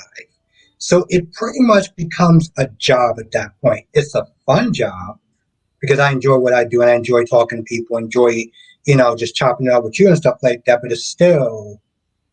it's work. Let's put it that way. And that's why I always sit there and give, a lot of respect to like James and Brock and anyone else that does this. I give a lot of respect for anyone that just does streams, just streams in general, because it's to do it and to do it 5 days. And some people do it longer than me. Some people do it for 4 hours. Some people have so many people in the chat, and I don't think about it anymore. But I used to sit there, and when I used to do my review, there were times in the back of my head that I would feel like pressure, like, oh man, I gotta sit there and make sure that this is good, because make sure that you don't crack under the pressure. There's a lot that goes into it that I had to sit there and kind of overcome, if that makes sense. Yeah, yeah. What are some of the things you think you had to overcome? If you don't mind sharing, what you feel comfortable sharing? No, mostly just to get used to. Honestly, tell you the truth, getting used to the fact that not every video is going to be good, That which part. is the hardest thing to do, because I realized that you're doing this 5 days a week, right? Not every video is going to be good. Not every episode of GH is going to do good. And I kind of realized, when I was sitting like, what the hell? I realized that, like, I was sitting like, oh, this episode wasn't really good, and I'm sitting there thinking, I was like, there's times where maybe my video may not be good, Yeah. and I have to sit there and accept it. You know? Yeah, and it's hard because I know sometimes like you're thinking of yourself like, what if this the one time a possible new subscriber comes to click on this video and whatever, but obviously you'd hope like, hey, if they're here for you, if they're here for the what you got and you're bringing, because I realize that too, like not everything I'm gonna put on there or put out is gonna be amazing or gonna be great. There's some videos they had like, which we're not measuring views. I'm just putting it out there, just keeping it Yeah. real, keeping it a buck, right? As they say. There's one video I had that had 4K views. I was like, oh, what did that video do? That was different, was so different from that one. And then sometimes like you can't even measure it. Sometimes like it's like you don't even like you just don't know what it is. What that secret sauce Yeah. is, unless you're working at YouTube headquarters and got to in on the inside. Yeah, and that's the thing. There's a lot that goes into what we do. There's a lot of stuff that's at play. Like we'll look at our views. We'll look at our views compared to. I can't sit there and say you, but me personally, I'll sit there and look at my views compared to somebody else's views. That's not something that you're supposed to do. But human nature, you can't Can't help help but to sit it. there and be like, Can't help it. well, what is this person that's doing so much better than me? Maybe I could sit there and learn from them. What am I doing wrong? Um, so there's Because a lot that does go into it. What was you gonna say? no, because it's weird. Because like sometimes like some people they'll be doing equal or the same to you and they can garner a lot more, right? And so it is, because honestly like it is tough to not look sometimes I'll go back and look and say, oh, what are their numbers? I'm just curious to go see. It's like nothing wrong, you're just looking. And I also realize at the same time, okay, DC, like, hey, sometimes you just never know what is for whatever reason is going to be that thing that is going to get someone to see you or look at you or whatever. Because like I said, unless you're working at YouTube Industries, headquarters, what I'm saying, you got to in on the inside, aka Dorian Lord, Clint Buchanan. They just got to in on the inside. You're not really gonna know what's happening as to what makes it like that. So it is tough. But one thing I just kind of learned is, like they're doing them. I just got to continue to do me and do what I'm going to do. Because even at the fact that I have 571 subscribers, that still blows my mind considering how, like, I first started, I had like a little 70 subscribers. I was like, all right, let's see how we can grow this. Let's see how this going to work. I can finally do community posts. And I think honestly, probably by the end of next year, I'll be at 1,000. I really do think so. I really think You so by know, that point. you'll be a paid YouTuber. You'll join a club. You'll be there. I'd rather Um, I'll be a board member, right? yes, you'll be a board member. Exactly. I'll be a board member of YouTube Enterprise. Or Albert Enterprises, because you're part of my team. Right, So Bostic Enterprises, right? yes, exactly. I'll be a board member. I'll be the lead shin. You know me. I'm building a team. So you already know about that. Over there, so I'll be the lead shin. But honestly, that's something I realized. Just kind of like allowing it to take its process and like so each video I put. Sometimes, like I said, I put out videos sometimes once every few weeks or so. But especially with that, I'm not. Well, I will be honest, because I'm only putting out videos once in a while. I do feel then more of a pressure that the video is like airtight, because like literally I'm not putting out that much content as you and Brock. That I feel like, okay, like this is the last video I put out maybe for a month or whatever. This gotta be on point. Like, you know what I'm saying? 'Cause, like, I haven't produced because I haven't been able to produce as much as I wanted to. Even just doing once a week, that's been a challenge for me. Recently the past few months. So But you can also sit there and look at it this way too. The fact that you are putting it out once a week, it does give you a little bit more breathing room. Let's sit there and think about that okay. compared to like me and Brock TV. We're doing it 5 days a week. You're doing it like maybe once. You got a lot more. It's a little bit Right. more relaxing because it's like, listen, I'll put this out or whatever and hope it does good. And yeah, you can sit there and be like, I want to make sure it's really great because I'm putting it out once. But also, I've been brought, they do it 5 days a week. So you can just chill out. You can just breathe for a little bit. You got some time, all right? You got some breathing room. You Yeah. good. Yeah. So you can think of it that way too. You Yeah, know. I agree. I agree. I agree. But listen, I know it's getting late, and we are actually at 3 hours, right? Or well, close to 3 hours. We're roughly at 3 hours at this point. Um, but I do want to sit there and thank everyone for joining. I know that we didn't really sit there and get too much into the chat and everything like that.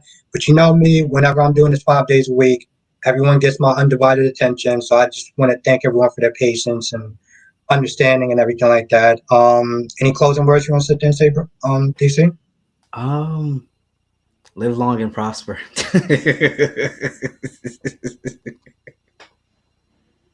But no, honestly, it's been a great time. I'm looking forward to the next one. And this was great. It was great to be back. In the words of Stefano Demera, it's good to be back, eh?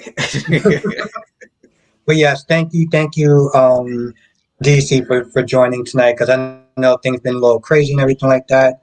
And I'm very grateful that you got a chance to come out because I felt like, I mean, listen, I don't know your life or whatever you're going through or whatever, but I know that when you do this, that you do have fun and stuff like that. And like you said, things are gonna sit there and happen. But if you get a little bit of time to enjoy some life and just chat with the fans and subscribers and me and everything like that, then it's not that much of a bad day. I So I agree. want I to thank agree. you for joining. I agree. I agree with you. And I agree with you 100% on that. Definitely. All right, well, that's gonna do it. But I do want to thank everyone for joining. Stay safe. You know me, I do this 5 days a week.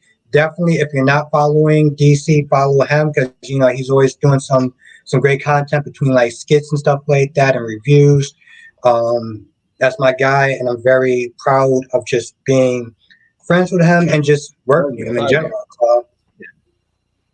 So thank you, everyone. Stay safe, and we'll see you in the next video. All right, guys. Good night. Night.